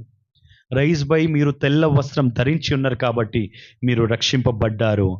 వాళ్ళు ఇంకా నగ్నంగా ఉన్నారు కాబట్టి, వాళ్ళు ఇంకా పాపంలోనే ఉన్నారు కాబట్టి, వాళ్ళు ఇతరులు కావచ్చు, మీ కుటుంబ సభ్యులు కావచ్చు, మీ ఫ్రెండ్ సర్కిల్లో ఉన్న వాళ్ళు కావచ్చు, నామకర్ద క్రైస్తవులు కూడా కావచ్చు, వాళ్ళు రక్షణలు లేరు కాబట్టి వాళ్ళు నగ్నంగా ఉన్నారు. మీరు తెల్ల వస్త్రం ధరించి ఉన్నారు కాబట్టి మీరు రక్షింపబడ్డారు. God is working on you అన్నారు. ఆ మాట అనేసరికి ఇదేంటబ్బా, సేమ్ డేవిడ్ బావా లాగా వాళ్ళ పాస్టర్ లాగా ఈయన మాట్లాడుతున్నాడు అనుకుని, ఈయన దగ్గర ఎందుకు ఇంకా సంఘాలు ఉన్నాయి కదా, ఈయనకు తెలియకుండా ఇంకా 10 కిలోమీటర్ల తర్వాత ఇంకో సంఘం దగ్గర పోయాను. అట్లా చేస్తూ 7 సంఘాలు హైదరాబాద్లో తిరిగాను, హైదరాబాద్ సికింద్రాబాద్లో. అంటే ఏ ఒక్క పాస్టర్కి ఇంకొక పాస్టర్తో కనెక్షన్ ఉండకూడదు. అలాంటి మనుషుల దగ్గర పోతే ప్రతి ఒక్కరి దగ్గర ఒకటే సమాధానం, రైజ్ బై, తెల్ల వస్త్రం ధరించి ఉన్నారు మీరు, మీరు రక్షింపబడ్డారు. వాళ్ళైతే ఎవరైతే నగ్నంగా ఉన్నారో వాళ్ళు రక్షణలు లేరు కాబట్టి వాళ్ళు ఇంకా నగ్నంగా ఉన్నారు. మీరు తెల్ల వస్త్రం ధరించి ఉన్నారు కాబట్టి మీరు రక్షింపబడ్డారంటే ఆ రోజు నేను అనుకున్నా, ఓహో దేవుడు ఈ రీతిగా మాట్లాడతాడా అంటే. అప్పుడు అన్నారు కదా వాళ్ళు, మా దేవుడు మాట్లాడే దేవుడు. కొన్నిసార్లు జనాల ద్వారా మాట్లాడతాడు, కొన్నిసార్లు వాక్యం ద్వారా మాట్లాడతాడు, కొన్నిసార్లు కళ ద్వారా మాట్లాడతాడు, కొన్నిసార్లు ముఖాముఖిగా మాట్లాడతాడు. అంటే ఏదైతే ఏ రీతిగా అయితే నాతో మాట్లాడిండో, ఫస్ట్ కళ ద్వారా మాట్లాడిండు, దాని తర్వాత జనాలతో మాట్లాడేటప్పుడు జనాల ద్వారా నాకు స్పష్టత అనేది ఇచ్చిండు. ఐఎమ్ వర్కింగ్ ఆన్ యూ, నువ్వు నా బిడ్డవి కాబట్టి నువ్వు పుట్టక ముందునే నేను నీకు ఏర్పాటు చేసుకుని ఉన్నాను బిడ్డ అని చూపించినాడు దేవుడు. దేవుని నామంకు మహిమ కలుగును గాక. అప్పుడు నా జర్నీ స్టార్ట్ అయింది. ఎలా అంటే ఆ జర్నీ నాది స్టార్ట్ అయింది అట్లానే.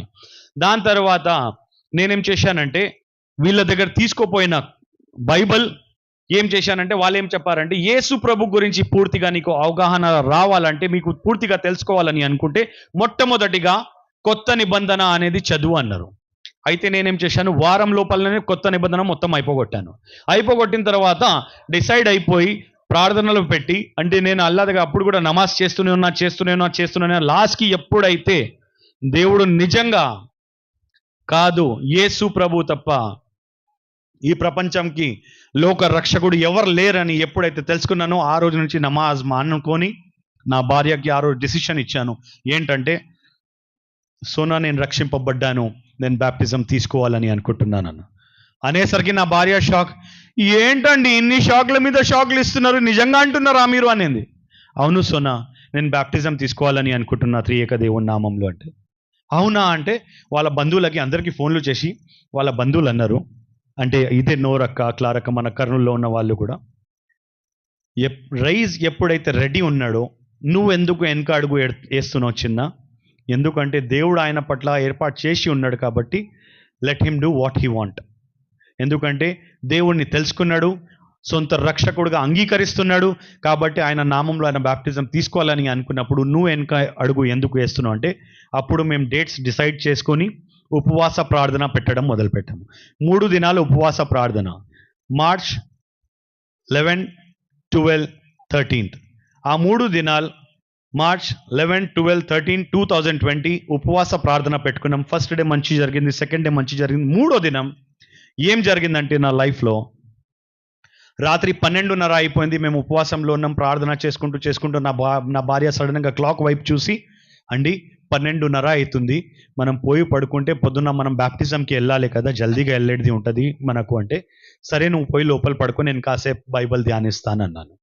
బైబిల్ ధ్యానిస్తుండగా సోఫా మీద కూర్చున్న నేను, నా సోఫా మీద హ్యాండిల్ చూపిస్తున్నా, ఇది ఇంత లావు ఉంటుంది హ్యాండిల్.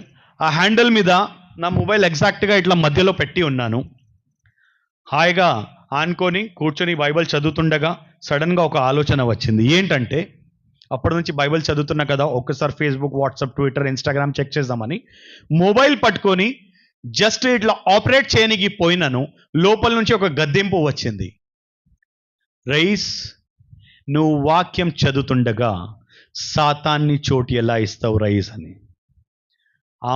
ఆ గద్దింపు లోపల నుంచి వచ్చేటప్పుడే నేను అనుకున్నా, ఇది పరిశుద్ధాత్మ దేవుడు నాకు గద్దిస్తున్నాడు కాబట్టి I have to shut my mind and I have to meditate again. అంటే ఏదైతే నాకు ఆలోచన వచ్చింది దాన్ని సైడ్ పెట్టుకొని నేను మరలా ధ్యానంలో కూర్చోవాలని మరలా మొబైల్ ఇట్లని పెట్టేసిన తర్వాత వాక్యం చదువుతుండగానే నా భార్య ఒక హాఫ్ అన్ అవర్ కూడా కాలేదు, సడన్గా ఉరుకుతుండగా నా దగ్గర వచ్చి, అండి జల్దీ ఇక్కడ రండి అనింది. ఏమైందన్నాను. జల్దీ ఇక్కడ రండి, లోపల రండి అనింది. లోపల పోయాను. ఏమైందన్నాను. ఏం లేదండి, ఏదో నల్ల ఆకారం లాంటిది నేను వాష్రూమ్కి పోతుండగా సడన్గా నాకు ఎదురు అయ్యిండు.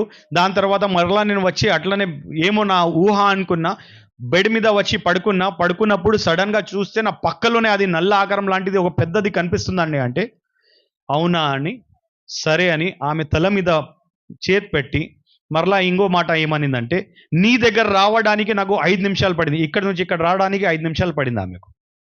నేనన్నా ఎందుకంటే ఎప్పుడైతే నేను నల్ల ఆకారాన్ని చూసినానో నా బాడీ మొత్తం ప్యారలైజ్ అయిపోయింది, నా బాడీ నుంచి వర్క్ అవ్వట్లేదు. నేను లేచి నీ దగ్గర రావాలంటే, నాకు మీకు ఆ ఋషి పిలవాలంటే కూడా నా నాలుక మాట్లాడడానికి కూడా వస్తలేదు. అలాంటి పరిస్థితి ఎదుర్కొన్నా ఇప్పుడు. కానీ ఏదో యేసు రక్తమే జయం, యేసు రక్తమే జయం, యేసు రక్తమే జయం అని లోపల నుంచి పలుకుతుండగా లాస్ట్కి ఆ మాట నా నాలుకకి వచ్చేటప్పుడు ఆ నల్లాకారం నా ముందు నుంచి వెళ్ళిపోయింది. అప్పుడు నేను మీ దగ్గర వచ్చానండి అనింది. సరేలే అని ఆమె తల మీద చేతి పెట్టి రూమ్ మొత్తంలో ప్రేయర్ ఆయిల్ వేసేసి ఆమె తల మీద చేతి పెట్టి ప్రార్థిస్తే 2 నిమిషాల్లో పడుకునింది. దాని తర్వాత మరలా పోయి నేను సోఫా మీద కూర్చొని చదువుతుండగా అట్లనే సడన్గా నాకు నిద్ర వచ్చేసింది. సోఫా పక్కలోనే పడుకున్నాను, హాల్లోనే పడుకున్నప్పుడు సడన్గా నా నేత్రాలు తెరవబడితే అదే నల్ల ఆకారం నాకు కనబడుతుంది. నేనేమనుకున్నా అంటే, ఓహో నేను కళలో ఉన్నానేమో, అంటే నా భార్య ఇప్పుడు అనింది కదా అదే కళ వస్తుందేమో అనుకొని నేను అవతల సైడ్ మళ్ళీనా. ఫస్ట్ అయితే నాకు ఒక అలవాటు ఏంటంటే, సోఫా పక్కలో పడుకుంటే ఒక కాలు ఒక చేతి మనం దిండు మీద ఎలా అయితే పెడతామో అట్లా కాలు ఇంకా చేతి సోఫా మీద పెట్టేస్తాను, కింద పడుకుంటాను. అయితే ఏం జరిగిందంటే అదే నల్ల ఆకారం, అది సోఫా కనబడకుండా నల్ల ఆకారం కనబడుతుంది. ఇదేంటబ్బా నాకు కనబడుతుంది, నేను కళ్ళలో ఉన్నానేమో అని అవతల సైడ్ మళ్ళీనా. అవతల సైడ్ మళ్ళీ అవతల సైడ్ వచ్చేసింది. ఇదేంటబ్బా ఇది నిజంగా అని స్ట్రేట్గా పడుకుంటే డైరెక్ట్గా నేను పడుకున్నా ఇట్లా నా మొహం మీద ఇట్లా వచ్చేసి నాకు ఆ షాక్ ఇస్తే డైరెక్ట్ గట్టిగా లేచి కూర్చున్నాను. తూ క్యా చాహతా హై అన్న, అంటే నీకేం కావాలి, నువ్వు నన్ను ఎందుకు సతాయిస్తున్నావు అంటే, తూ యేసు ప్రభుకో చోడదని, నువ్వు యేసు ప్రభుని వదిలేశాను. నేను యేసు ప్రభుని వదిలేయడమా, అసాధ్యం. త్రియేక దేవుని నామంలో నేను బాప్టిజం తీసుకోబోతున్నావు, నువ్వు ఏం చేయగలుగుతావు చేసుకో, నువ్వు నన్ను ఏం పీకలేవు అన్న. ఆ మాట అనేసరికి నా బాడీ మొత్తం కాళ్ళు చేతులు పడిపోయి, నా నాలుక పడిపోయి, మాటలు వస్తలేవు. కాళ్ళు చేతులు పడిపోతుండగా గట్టిగా నవ్వుతుంటే నిన్న భార్యని పిలవాలని అనుకుంటున్నా, పిలవలేని పరిస్థితిలో ఉన్నా. నేను ఏడుస్తున్నా నా కన్నీరు కారవడం మొదలైంది. ఆ కన్నీరు వచ్చినప్పుడు సడన్గా ఆలోచన ఏం వచ్చిందంటే, నా భార్య ఇప్పుడే అనింది కదా, యేసు రక్తమే జయం, యేసు రక్తమే జయం, యేసు రక్తమే జయం. ఆ మాట గుర్తుకొచ్చి నేనేం చేసినానంటే, అదే మాట పలుకుతుండగా, యేసయ్యా నీ రక్తంలో జయం ఉంది, యేసయ్యా నీ రక్తంలో విడుదల ఉంది, యేసయ్యా నీ రక్తంలో విమోచన ఉంది, యేసయ్యా నీ నామం కన్నా ఏది కూడా పై నామం లేదు, నీ నామంలో ఉన్న జయం ఏ నామంలో లేదు. నేను నమ్ముతున్నా కాబట్టి నువ్వు ఇప్పుడే నా కోసం నిలబడి ఈ సాతాన్ని ఇక్కడి నుంచి తరుము అని చెప్తే, ఆ మాట ఎప్పుడైతే లోపల నుంచి నేను అనుకుంటున్నానో, యేసయ్యా నీ నామంలోనే ఉన్న జయం నాకు ఇవ్వమని చెప్తే, ఆ మాట సడన్గా నా నోరు ద్వారా వచ్చింది, నా ముందల నుంచి అది వెళ్ళిపోయింది. యేసయ్య నామం ఎప్పుడైతే పలికానో, అంటే పలికే ముందు కూడా ఎప్పుడైతే బాడీ మొత్తం నాది పడిపోయింది, పూర్తిగా ప్యారలైజ్ అయిపోయిన బాడీ, సడన్గా నీ నామంలో నా జయం నాకు ఇవ్వు, నీ నామంలో నా ధైర్యం నాకు ఇవ్వమంటే నా చేతి బైబిల్ వైపు పోయింది. ఇదే బైబిల్ తెరిచి ఇట్లా చూసి నేను ఒకటేనా, నీ నామంలో ఉన్న జయం నాకు కావాలి, ఈ సాతాన్ని ఇప్పుడు ఇక్కడి నుంచి నువ్వే తరమాలంటే, ఆ మాట అనేసరికి ఇది వెళ్ళిపోయిన తర్వాత నెక్స్ట్ డే నా బ్యాప్టిజం కోసం March 14, 2020 బ్యాప్టిజం ఎక్కడంటే నారాయణగూడ బ్యాప్టిస్ట్ చర్చ్ హైదరాబాద్లో నా బ్యాప్టిజం జరిగింది. బ్యాప్టిజం జరిగేటప్పుడు ఇప్పుడు నేను అనుకుంటా ఎంతమంది జనాలు ఉన్నారు కదా, నా బ్యాప్టిజం చూడడానికి దగ్గర 200 నుంచి 250 మెంబర్స్ వచ్చారు. అంటే ఎప్పుడైతే మన పిల్లలకి మనం బ్యాప్టిజం కోసం తీసుకోపోతామో, ఫ్యామిలీ మొత్తం పోతుంది, మ్యాక్సిమం 10-15 మెంబర్స్ 20 మెంబర్స్ పోతారు కదా. అప్పుడు మార్చ్ నెల కాబట్టి అప్పుడు లీవ్స్ దొరకవు కాబట్టి నా భార్య వాళ్ళ బంధువులు ఏం చేసిండ్రంటే, ఎవరికైతే చాత్ అవుతుందో, అంటే ఎవరికైతే లీవ్ దొరుకుతుందో లీవ్ పెట్టుకొని ఫ్రమ్ బెంగళూరు, హైదరాబాద్, వేరే ప్రాంతాలు, అనంతపూర్, కర్నూలు అందరు లీవ్ పెట్టుకొని హైదరాబాద్ వచ్చి, ఈ దుర్మార్గుడు, ఈ ఘటికుడు, నిజంగా ఈ ఈ అహ్మద్ హుసేన్ నిజంగా రక్షింపబడుతున్నాడా, నిజంగా బ్యాప్టిజం తీసుకుంటున్నాడా, ఇప్పటిదాకా ఎన్నోసార్లు మా ముందల్నే మా బిడ్డని అవమానించినాడు కదా, హింసించినాడు కదా, అలాంటోడు నిజంగా రక్షింపబడ్డా, నిజంగానా అది చూడడానికి ఎక్కడి నుంచి, బెంగళూరు నుంచి, అనంతపూర్ నుంచి, కర్నూలు నుంచి, డోన్ నుంచి, హైదరాబాద్ నుంచి, ఎక్కడెక్కడి నుంచో వచ్చారు. ఎంతమంది 200 నుంచి 250 మెంబర్స్ వచ్చారు. కానీ ఎప్పుడైతే నేను బ్యాప్టిజం తీసుకున్న తర్వాత సంతోష్ నగర్ బ్యాప్టిస్ట్ చర్చ్లో నేను వాక్యం విన్నాను కదా, ఆ వాక్యం ద్వారా ఏదైతే నేను బలపడిన తర్వాత కళ గురించి నేను పాస్టర్ గారిని మాట్లాడాను కదా, ఆ పాస్టర్ గారు కూడా నా బ్యాప్టిజం చూడడానికి వచ్చారు. ఆ పాస్టర్ గారు ఏమన్నారంటే, సార్ అహ్మద్ హుసేన్ సార్, మీరు ఈరోజు బ్యాప్టిజం తీసుకున్నారు కాబట్టి మా సంఘంలో నా ప్రతి ఒక్కరు ఈరోజు లీవ్ పెట్టుకున్నారు, వాళ్ళు కూడా సంఘం దగ్గర ఎదురు చూస్తున్నారు. మీరు ఇప్పుడే బ్యాప్టిజం తీసుకున్న వెంబడే మీరు అందరు మీరు అక్కడ రావాలి, ఇప్పుడే మీ సాక్ష్యాన్ని పంచుకోవాలి అన్నారు. 250 మందికి తీసుకొని మరలా మేము ఎక్కడ పోయినాం, సంతోష్ నగర్ బ్యాప్టిస్ట్ చర్చ్కి పోతే అక్కడ దగ్గర 150 మంది ఇంకా నా కోసం వెయిటింగ్లో ఉన్నారు. 400 మెంబర్స్ ముందల నా టెస్టిమనీ ఆ రోజు మొదటి సాక్ష్యం చెప్పిన తర్వాత నిన్న ఇలా జరిగింది అని చెప్తే పాస్టర్ గారు సడన్ గా లేచి, బ్రదర్ ఇప్పుడు అపవాది నుంచి మీకు ప్రాబ్లం లేదు, ఇప్పుడు అపవాదికి మీ నుంచి ప్రాబ్లం ఉంది. ఎందుకంటే దేవుడు అపవాది మీద మీకు జయాన్ని ఇచ్చినాడు, చాలా వరాలు మీకు ఇవ్వబోతున్నాడు, నేను ఈరోజు మీకు చెప్తున్నా చూడండి అని అప్పుడే లేచి చెప్పారు. ఆయన చెప్పిన తర్వాత ఇంకా కొంత 2-3 పాస్టర్స్ కూడా అక్కడ ఉన్నారు. ఒక పాస్టర్ సంపత్ అని మలక్పేటలో ఉంటారు, ఆయన కూడా కొన్ని నెలల తర్వాత నాకు పిలిచారు. March 14th 2020 రోజు నేను బ్యాప్టిజం తీసుకున్నాను. March 20th రోజు జనతా కర్ఫ్యూ, March 21st 2020కి corona holiday start. First corona. ఆ కరోనా సమయంలో నేను వాక్యంలో బలపడడానికి దేవుడు ఏం ఏర్పాటు చేసిండు, ఫస్ట్ ఈయనకు ఏర్పాటు చేసుకుంటే ఈ వాక్యంలో బలపడి ఈయన కూడా నా కోసం సువార్తని ప్రకటిస్తాడని దేవుడు ఆ రోజు అనుకున్నాడు. కాబట్టి కరోనా హాలిడేస్లో ఎప్పుడు కూడా నేను ఎంజాయ్ చేయకుండా నేను వాక్యంలో ఎంజాయ్ చేశాను. దేవుని నామంకు మహిమ కలుగును గాక.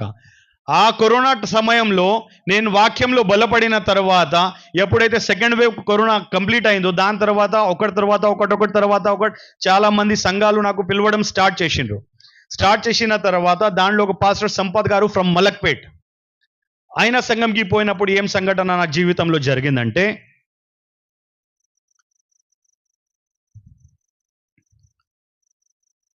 ఆ సంఘంలో నేను సాక్ష్యం పంచుకున్న తర్వాత పాస్టర్ గారు నా కోసం ప్రార్థన చేశారు.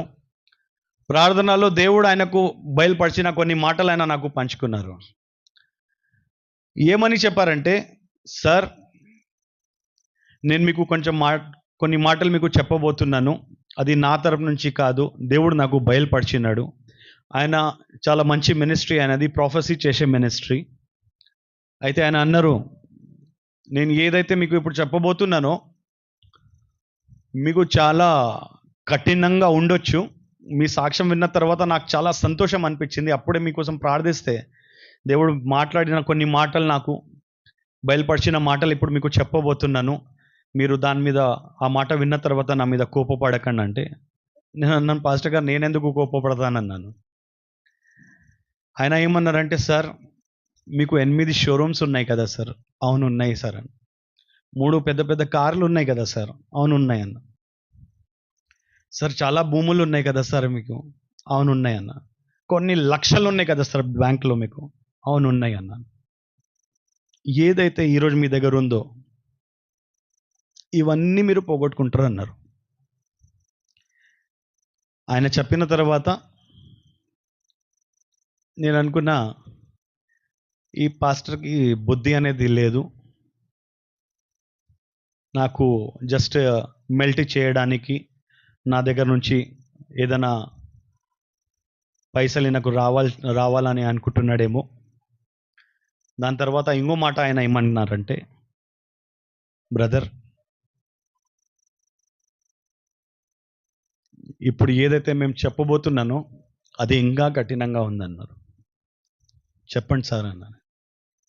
చెప్పాలా వద్దా అర్థమైతలేదు సార్ అంటే, నేను అనుకున్నా ఈ నాటకాలు చేస్తున్నాడు వీడు లోపల నుంచి అనుకున్నా. అంటే సారీ, నేను చాలా అప్పుడు అనుకున్న మాటలు చెప్తున్నాను, వీడు చాలా నాటకాలు చేస్తున్నాడు, ఏదో ఇలాంటి మాయ మాటలు మాట్లాడి నా దగ్గర పైసల గురించి అడుగుతాడేమో అనుకున్నాను. ఒకవేళ అడిగిన ఒక 10,000 ఆయన మొహం మీద పడేద్దామని ఆ ఆలోచనతోనే ఉన్నాను.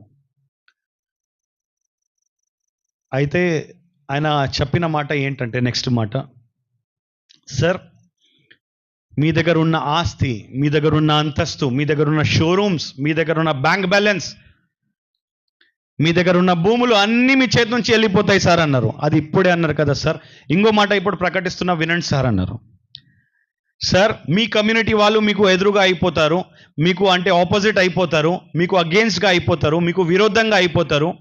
మీ కమ్యూనిటీ వాళ్ళే మీకు చంపాలని అనుకుంటారు, మీ కుటుంబ సభ్యులు మీకు వ్యతిరేకంగా అయిపోతారంటే సార్ ఇది కొత్త విషయం కాదు సార్. ఎవరైనా తుర్కోడు ఇప్పుడు క్రైస్తవుడిగా మారిపోతే ఖచ్చితంగా తుర్కులు ఊకే ఉంటారు సార్, వాళ్ళు అలా ఖచ్చితంగా అగేన్స్ట్ అవుతాడు సార్ అన్న. సార్ అవుతారు కదా సార్, కరెక్టే సార్. ఇంకో మాట చెప్పబోతున్నా సార్ అన్న. ఇప్పుడు ఇంకా ఏం మిగిలింది సార్ అన్న నేను.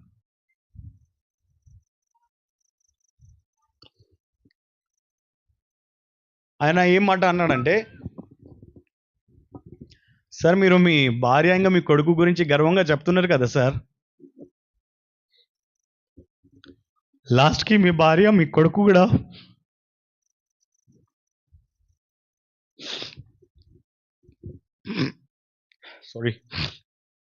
లాస్ట్కి మీ భార్య మీ కొడుకు కూడా మీకు వ్యతిరేకంగా అయిపోతాడు సార్, మిమ్మల్ని వదిలేసి వెళ్ళిపోతాడు సార్. అంటే కుర్చీ మీద కూర్చున్న నేను లేచి దమాగోమా ఖరాబాగా తేరా అన్నాను నేను డైరెక్ట్గా. ఒక కొత్త రక్షింపబడిన వ్యక్తి మీరు ఇలాంటి నెగటివ్ మాటలు మాట్లాడితే ఏం సార్ మీకు బుద్ధి అయినా ఉందా, జ్ఞానమైనా ఉంది? నిజంగా పాస్టర్ అను ఏమన్నా నువ్వు నా దగ్గర ఏదైనా డబ్బు కావాలంటే చెప్పు, డైరెక్ట్ ₹1,00,000 మొహం మీద కొడతారా భయ్, నువ్వు ఇలాంటి మాటలు మాట్లాడద్దు అన్నాను. సార్ నాకు డబ్బు మీద ఆశనే లేదు సార్, కానీ నిజంగా దేవుడు నాకు బయలుపరిచిన మాటలు మీకు చెప్తున్నాను సార్. మీ దగ్గర ఉన్న ఆస్తి వెళ్ళిపోతుంది, అంతస్తు వెళ్ళిపోతుంది, కార్లు వెళ్ళిపోతాయి, షోరూమ్స్ వెళ్ళిపోతాయి, బ్యాంక్ బ్యాలెన్స్ జీరో అయిపోయి మీ కుటుంబ సభ్యులు మీకు వ్యతిరేకంగా అయిపోతారు, మీ కమ్యూనిటీ వాళ్ళు నిన్ను చంపాలని అనుకుంటారు. అలాంటి పరిస్థితులు ఎదురు అవుతుండగా మీ భార్య మీ కొడుకు కూడా మిమ్మల్ని వదిలేసి వెళ్ళిపోతాడు సార్. అంటే ఆయన చెప్పిన మాటలకి కోపంతో అక్కడి నుంచి లేచి వెళ్ళిపోయినా, కానీ ఏదైతే ఆయన చెప్పారో ఆయన చెప్పిన 6 months తర్వాత ఒకటి తర్వాత అన్నీ జరిగినాయి. లాస్ట్కి July 13th లాస్ట్కి July 13th 2023 నా భార్య కూడా నన్ను వదిలేసి నా కొడుకుని తీసుకొని వెళ్ళిపోయింది. August 16th 2023 నాడు మరలా తిరిగి డైవోర్స్ కేసు వేసింది డైరెక్ట్గా. నేను షాక్ అయ్యాను. నేనన్నా సోనా ఏం చేస్తున్నా, కనీసం అర్థమవుతుందా నీకు? అన్నీ పోగొట్టుకున్నానే, అందరూ విరోధంగా ఉన్నారా నాకు, నువ్వు వద్దే వద్దు అంటుంది. ఇప్పుడు పోయి లాస్ట్కి కోర్టులో కాలు పట్టుకున్నాను, నన్ను క్షమించరా. సరేలే నా తప్పు ఉంది, నేను నీకు తిట్టినా నాకు తప్పు ఉంది, కానీ ఎప్పుడైతే నేను తురుకుడుగా ఉన్నప్పుడు నువ్వు నాకు అన్ని భరించినావు నా కోసం, ఇప్పుడు నేను ఒక క్రైస్తవుడిగా మారిపోయిన తర్వాత జస్ట్ తిడితే వెళ్ళిపోతావా అన్నాను. నువ్వు నీ నోడుతోనే అన్నావు కదా వెళ్ళిపోమని. నేను కోపంగా అన్నాను రా, నేను కొంచెం ఫ్రస్ట్రేషన్ లెవెల్ నాకు ఎక్కువ అయిపోయింది, డిప్రెషన్లో వెళ్ళిపోయింది, ఆ సమయంలో అట్లా జరిగిపోయింది, నన్ను క్షమించు అంటే నేను రాను, ఏమైనా చేసుకొని నేను రాను అనింది. కోర్టులో ఎన్నోసార్లు ఆమె దగ్గర పోయి కాలు పట్టుకున్నా, ప్లీజ్ అర్థం చేసుకో, రానంటే రాను, దేవుడు నాకు అవకాశం ఇచ్చినాడు, ఎందుకు వదులుకూడదు ఇప్పుడు నేను నిన్ను అంట. కానీ ఆ పాస్టర్ గారు ఇంకో మాట అనిండ్రు సార్, పోతుండగా మరలా ఆపి, సార్ వెళ్తున్నారు, ఇంకో మాట మీకు చెప్పాలని అనుకుంటున్నాను సార్, ప్లీజ్ ఒక్క నిమిషం సార్ అన్నారు. ఇంకా ఏం మిగిలింది అయ్యా అన్నా నేను. సరిపోవట్లేదా మీకు, డైజెస్ట్ అవుతలేదా నీకు అన్నా నేను. చెప్పండి సార్, ఇంకా కక్కండి నా గురించి అన్నాను. చెప్తే సార్ ఇప్పుడు వినండి సార్ ఇంకో మాట, ఇవన్నీ జరిగినప్పుడు అప్పుడు మీరు దేవుని కోసం స్థిరంగా నిలబడితే ఖచ్చితంగా దేవుడు మీ జీవితంలో ఎన్నో అద్భుతాలు చేస్తాడు సార్ అన్నారు. ఆయన ఈ జరిగే సమయంలో ఇప్పుడు ఈ శోధనలు ఏదైతే జరుగుతున్నాయో, ఇప్పుడు సమయం ఎలా జరుగుతుందంటే కొన్నిసార్లు ఒక పూట కోసం కూడా నాకు డబ్బులు ఉండవు, ఒక పూట తిండి తినడానికి కూడా కొన్నిసార్లు ఆలోచిస్తాయి, ఇప్పుడు ఏం చేయాలి దేవా. ఒక అప్పట్లో రాజా లాంటి బతుకు నేను బతికినాను, అప్పుడు యోబ్ని గుర్తు చేసుకుంటాను. యోబ్ని గుర్తు చేసుకొని ఒకటే అనుకుంటాను, యోబ్ అన్ని పోగొట్టుకున్నాడు, కానీ దేవుని కోసం నిలబడ్డాడు. కానీ యోబ్కి ఇచ్చిన ఇంకో వరం ఏముండే అంటే ఆయనకు దేహం మొత్తంలో పుండ్లు అయిపోయినాయి, కానీ దేవుడు ఇంకా నాకు స్వస్థత అనేది ఇచ్చిండు. అంటే దేవా సరేలే, నా బాడీలో ఏ అనారోగ్యం అనేది ఇవ్వలేదు కదా. లాస్ట్ ఇయర్ జనవరి మంత్లో సూసైడ్ దాకా వెళ్ళిపోయాను. సూసైడ్కి వెళ్ళిపోయినా నేను, నా దగ్గర 2 పని చేసే పిల్లలు, వాళ్ళు నన్ను అంటే వాళ్ళకు కూడా తెలియదు నేను అట్లా హ్యాంగ్ చేసుకున్నానని. రాత్రి 2:30కి సడన్గా వాళ్ళు మేల్కొన్నారు. మేల్కొని నా రూమ్ లాక్ ఉంటే వాళ్ళకు డౌట్ వచ్చి అన్నయ్య అన్నయ్య అని పిలిస్తే నేను పలుకుతలేనందుకు భయపడి డోర్ని ఇరగొట్టేస్తే నేను అనుకుంటా ఇంకా 20-30 సెకండ్స్ ఉంటే చనిపోతుండే. ఇప్పటిదాకా నాకు 20 months పైన అయిపోతుండే చనిపోయి. ఆ రోజు వాళ్ళు నన్ను కాపాడినప్పుడు నేను అనుకున్న దేవుడే వాళ్ళని పంపించినాడేమో, ఇంకా దేవుని కార్యంలో నేను దిగాలేమో అని ఆ రోజు నిర్ణయించి, అప్పుడు కూడా నేను దేవుని కొరకు అంటే అంత స్థిరంగా నిలబడలేదు లాస్ట్ ఇయర్ జనవరి మంత్లో. దాని తర్వాత మార్చ్ మంత్లో బాంబేకి నాకు ఒక పెద్ద సంఘం వాళ్ళు పిలిచారు. దగ్గర 3000 members నా సాక్ష్యం వినడానికి అక్కడ కూర్చున్నారు. సార్ సాక్ష్యం ఇంకా వాక్యం మీదే ఉంది సార్, ఫస్ట్ ఒక 1.5 hour సాక్ష్యం చెప్పండి, ఒక 1 hour వాక్యం చెప్పండి అన్నారు. ఆ 3000 members నేను సాక్ష్యం చెప్తుండగా, దాని తర్వాత వాక్యం చెప్తుండగా, ఇప్పుడు మీరు ఎంత ప్రశాంతంగా కామ్గా కూర్చున్నారు, వాక్యంలో కూడా అలాంటి పిన్ డ్రాప్ సైలెన్స్ చూశాను నేను. నా వాక్యం అయిపోయిన తర్వాత ఆ పాస్టర్ గారు అన్నారు, సార్ మీరు థియాలజీ ఎక్కడ చేశారు సార్ అన్నారు. అంటే అక్కడ హిందీలో బోధించాను బాంబేలో. థియాలజీ ఎక్కడ చేసినారు, పాస్టర్ ట్రైనింగ్ ఎక్కడ చేసినారు సార్ అంటే, సార్ నేను పాస్టర్ ట్రైనింగ్ చేయలేదు సార్ అన్నాను. సార్ మీరు పాస్టర్ ట్రైనింగ్ చేయకుండానే మీరు ఇంత మంచి బోధిస్తున్నారు సార్, ఇంత మంచిగా మీరు స్పష్టంగా మీరు వాక్యాలు చెప్పేస్తున్నారంటే, సార్ ఏదైతే నేను చదివాను, ఏదైతే దేవుడు నడిపిస్తున్నాడో అది చేస్తున్నా సార్. ఆ రోజు ఎట్లా అనిపించిందంటే దేవుడు నాతో మాట్లాడుతున్నాడు, నువ్వు పాస్టర్ ట్రైనింగ్ చేయకుండానే ఇంత మంచి బోధిస్తున్నప్పుడు నువ్వు ఒకవేళ నా కోసం నిలబడితే ఇంకా నా గురించి ఎంతగానో సువార్తని నువ్వు ప్రకటిస్తావు, మంచిగా బోధించి ఎంతో మందిని నువ్వు రక్షణ మార్గంలో తీసుకొని వస్తావని ఆ నిర్ణయం తీసుకొని, అప్పుడు బైబిల్ కాలేజ్ ఎక్కడ ఉందని ఫస్ట్ హైదరాబాద్లో అనుకున్నాను, పెద్ద కాలేజ్లో చేరదామని. కానీ దేవుడు పిలుపు ఇక్కడ కర్నూలు సాల్ట్ బైబిల్ కాలేజ్లో నేను జాయిన్ అయ్యి అక్కడ పాస్టర్ ట్రైనింగ్ నాది స్టార్ట్ అయింది. ఇప్పుడు 3 monthsలో నా పాస్టర్ ట్రైనింగ్ కూడా కంప్లీట్ అయిపోతుంది. కానీ దేవుని కృప వల్ల ఇప్పటిదాకా ఈ సంవత్సరం లోపల్లోనే 95 ప్రసంగాలు నావి అయినాయి. అంటే 95 చర్చెస్లో నేను ఇప్పటిదాకా పోయి బోధించాను.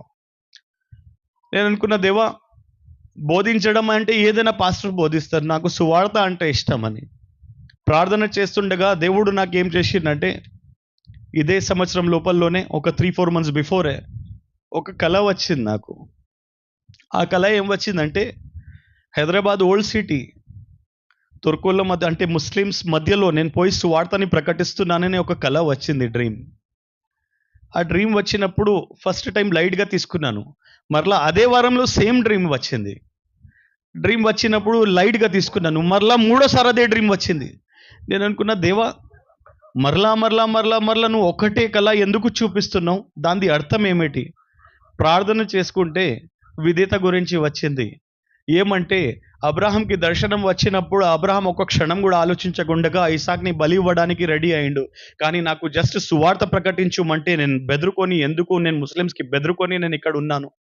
సరే నాది తప్పు అయింది దేవా, నన్ను క్షమించు అని ప్రార్థన చేసి, ఆ రోజు నా దగ్గర ఒక 4 months బిఫోర్ 900 రూపాయలు నా చేతిలో ఉన్నాయి. అదే 900 రూపాయలు చేతిలో ఉండగా 1 నెల సువార్త ప్రకటించడానికి హైదరాబాద్ ఓల్డ్ సిటీకి వెళ్ళాను.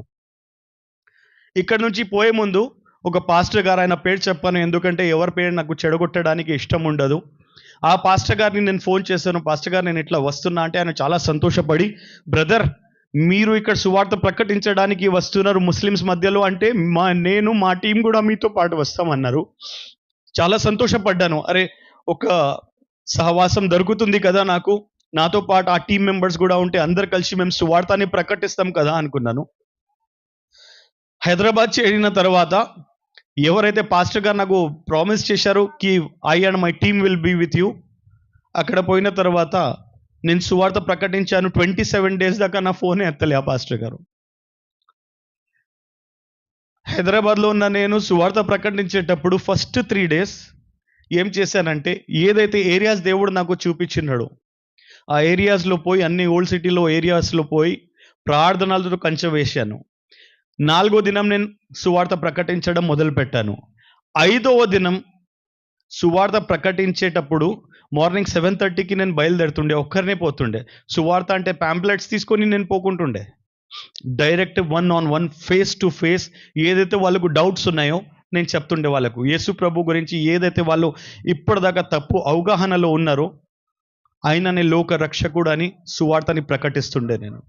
సువార్త ప్రకటించేటప్పుడు డైలీ మార్నింగ్ 7:30కి బయలుదేరి నేను వెళ్ళిపోతుండే. సాయంత్రం 6-6:30 లోపల వచ్చేస్తుండే. ఆ రోజు 5:30 అవుతుండగా నేను అనుకున్న నెక్స్ట్ డే ఇప్పుడు నేను రూమ్ దగ్గర వెళ్ళిపోదాం.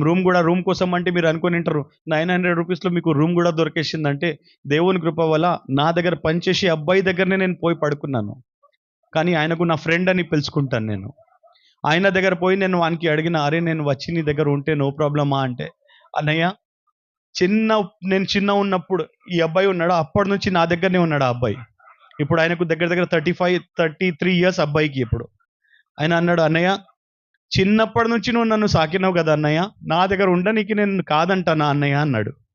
థ్యాంక్ యూ రై, ఏమనుకోవద్దు, నేను ఇట్లా వేరే పని మీద అంటే ఆయనకు కూడా చెప్పలేదు సువార్త కోసం వెళ్తున్నానని. అంటే ఆయనకు అప్పటిదాకా కూడా తెలియదు నేను ముస్లిం నుంచి కన్వర్ట్ అయినా, ఎందుకంటే వాళ్ళు కూడా ముస్లిమ్సే కాబట్టి. కానీ ఎప్పుడైతే 5th డే ఎప్పుడైతే అంటే నా సెకండ్ డే ఆఫ్ సువార్తకి పోయినప్పుడు 5:30కి నేను అనుకున్న సువార్త ముగించి ఇప్పుడు వెళ్ళిపోదామంటే ఒకరికి కోపం వచ్చి కొట్టడం మొదలు పెడితే, తూ కహా పే ఆకే క్యా బాత్ కర్ రా మాలూమ్ రే తెరే, అంటే నువ్వు ఏ స్థలంలో నిలబడి ఎవరి గురించి మాట్లాడుతావు, జ్ఞానం ఉందా రా నీకు అని కొట్టడం మొదలు పెడితే ఇప్పుడైతే మనం వీడియో మనమే పెట్టుకున్నాం కదా, వాళ్ళు నా వీడియోస్ తీస్తున్నారు. వీడియోస్ తీసేసి హైదరాబాద్ మొత్తంలో వైరల్ చేసేసి ఎంతగానం కొట్టిండ్రంటే నా దేహం మీద ఉన్న నా బట్టలు చింపేదాకా వాళ్ళు కొట్టిండ్రు.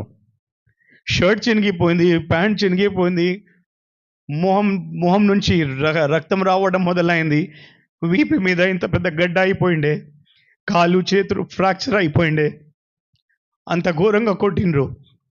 కొట్టిన తర్వాత అలాంటి పరిస్థితుల్లో వెళ్ళిపోయాను రూమ్కి వెళ్ళిపోయి నెక్స్ట్ డే నేను లేవలేని పరిస్థితిలో ఉన్నాను.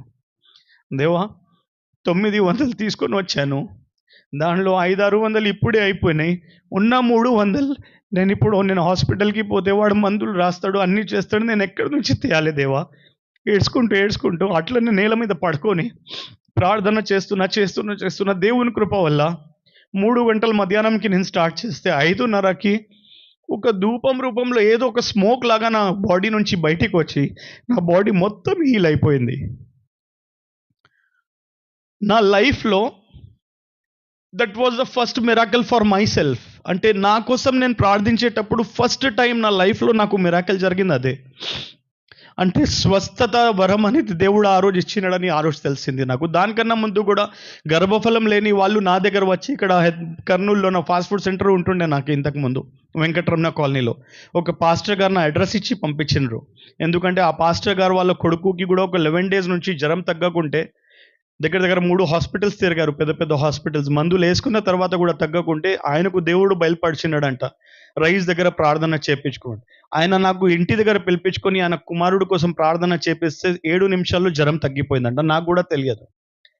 ఫస్ట్ ఆయనకు జ్వరం ఉన్నప్పుడు నేను ఆయన తల మీద చేతి పెట్టి ప్రార్థిస్తే ఒక 7 minutes తర్వాత మరలా పిలిపించినారు పాస్టర్ గారు.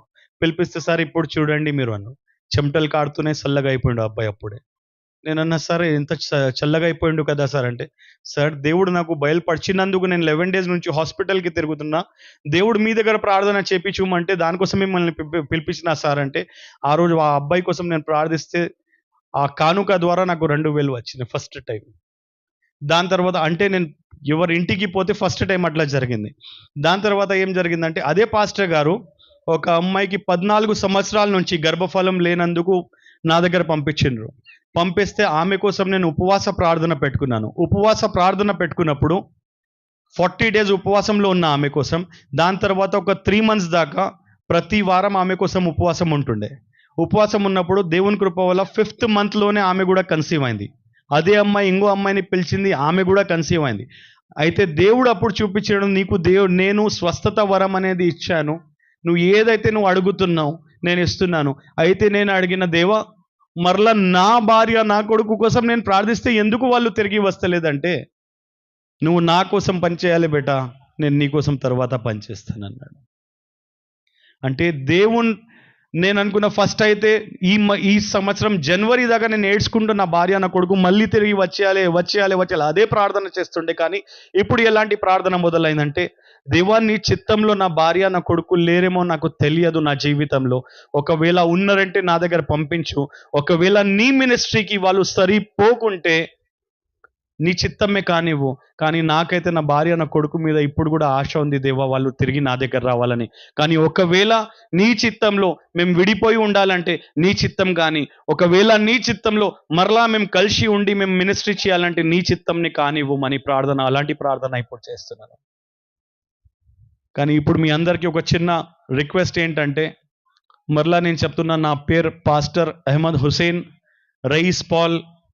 యూట్యూబ్లో కూడా నా పేరు మీద ఛానల్ ఉంటుంది, పాస్టర్ అహ్మద్ కొట్టిన వస్తుంది, పాస్టర్ రయీస్ పాల్ అని కొట్టిన వస్తుంది. మీరందరూ నా భార్య నా కొడుకు కోసం మరలా తిరిగి నా దగ్గర ఏకంగా అవ్వాలని నా కోసం ప్రార్థనలో పెట్టండి అని ఒక చిన్న విన్నపం అనేది. ఇంకో మాట ఏంటంటే, దేవుని కృప వల్ల నేను చెప్పాను కదా, అన్నీ కోల్పోయాను. కొన్నిసార్లు తినడానికి కూడా గతి లేనప్పుడు ప్రతి ఆదివారం ఏదో ఒక సంఘం వాళ్ళు పిలుస్తుంటారు కదా, ఆ సంఘం వాళ్ళు ఇచ్చిన కానుక ద్వారానే ఇప్పుడు నేను బతుకుతున్నాను. నేను అనుకుంటా ఒక్కొక్కసారి, రాజా లాంటి బతుకు నేను బతికినా, ఇప్పుడు ఏంటి దేవా ఇలాంటి. ఇప్పుడు వాళ్ళు ఇస్తారు కదా కానుక, 2000, 3000, 5000. ఆ కానుకలో ఉన్న 2000లోనే నేను సరిపెట్టుకుంటున్నా ఇప్పుడు. ఫస్ట్ ప్రతి ఒక్క దినంలో ఒక్కొక్క దినంలో నేను 10,000 దాకా ఖర్చు చేసే మనిషిని. ఇప్పుడు వారం కాదు, నెలకి ఒక 4-5 వేలు నాకు ఉన్న, నా 5,000తో నడిపించుకుంటున్నా. అలాంటి పరిస్థితులు ఉన్నాయి. కానీ ఆ 5,000లో నేను సంతోషిస్తున్నా. ఫస్ట్ అలాంటి సంతోషం ఎప్పుడు చూడలేదు నేను. కాబట్టి నిజంగా మీరు కూడా ఎవరికైనా డబ్బు మీద ఆశ ఉందంటే, డబ్బు మీద కాకుండా వాక్యం మీద ఆశ పెట్టండి, సువార్త మీద ఆశ పెట్టండి, ఆత్మల మీద ఆశ పెట్టండి. ఎందుకంటే దేవుడు మనకు భూమి మీద పంపించినాడు. ఎందుకంటే సువార్త అని చెప్పి ఇతరులని కూడా రక్షణ మార్గంలో మనం తీసుకొని రావాలి. అదే బాధ్యత ఇచ్చి దేవుడు మనకి ఇక్కడ పంపించాడు. కాబట్టి దేవుడు ఇచ్చిన సాక్ష్యాన్ని దీవించును గాక. దేవుడు మీ అందరినీ కూడా దీవించును గాక. ఈ సాక్ష్యం ద్వారా మీరు కూడా బలపడి, ఖచ్చితంగా మీరు కూడా ఒక్కసారి మిమ్మల్ని మీరు పరీక్షించుకోండి. నేను ఇన్ని శోధనలు ఎదుర్కొన్నా, నేను దేవుని కోసం స్థిరంగా ఉన్నాను. మీరు నిజంగా క్రైస్తవులు, పుట్టక నుంచి మీరు క్రైస్తవులుగా ఉన్నారు. నిజంగా మీరు క్రీస్తు కోసం నిలబడి ఉన్నరా? వాక్యంలో ఉన్నరా? వాక్యానుసారంగా మీరు జీవిస్తున్నారా? ఒక్కసారి ఆలోచించాలి సంగమా. దేవుడి చిన్న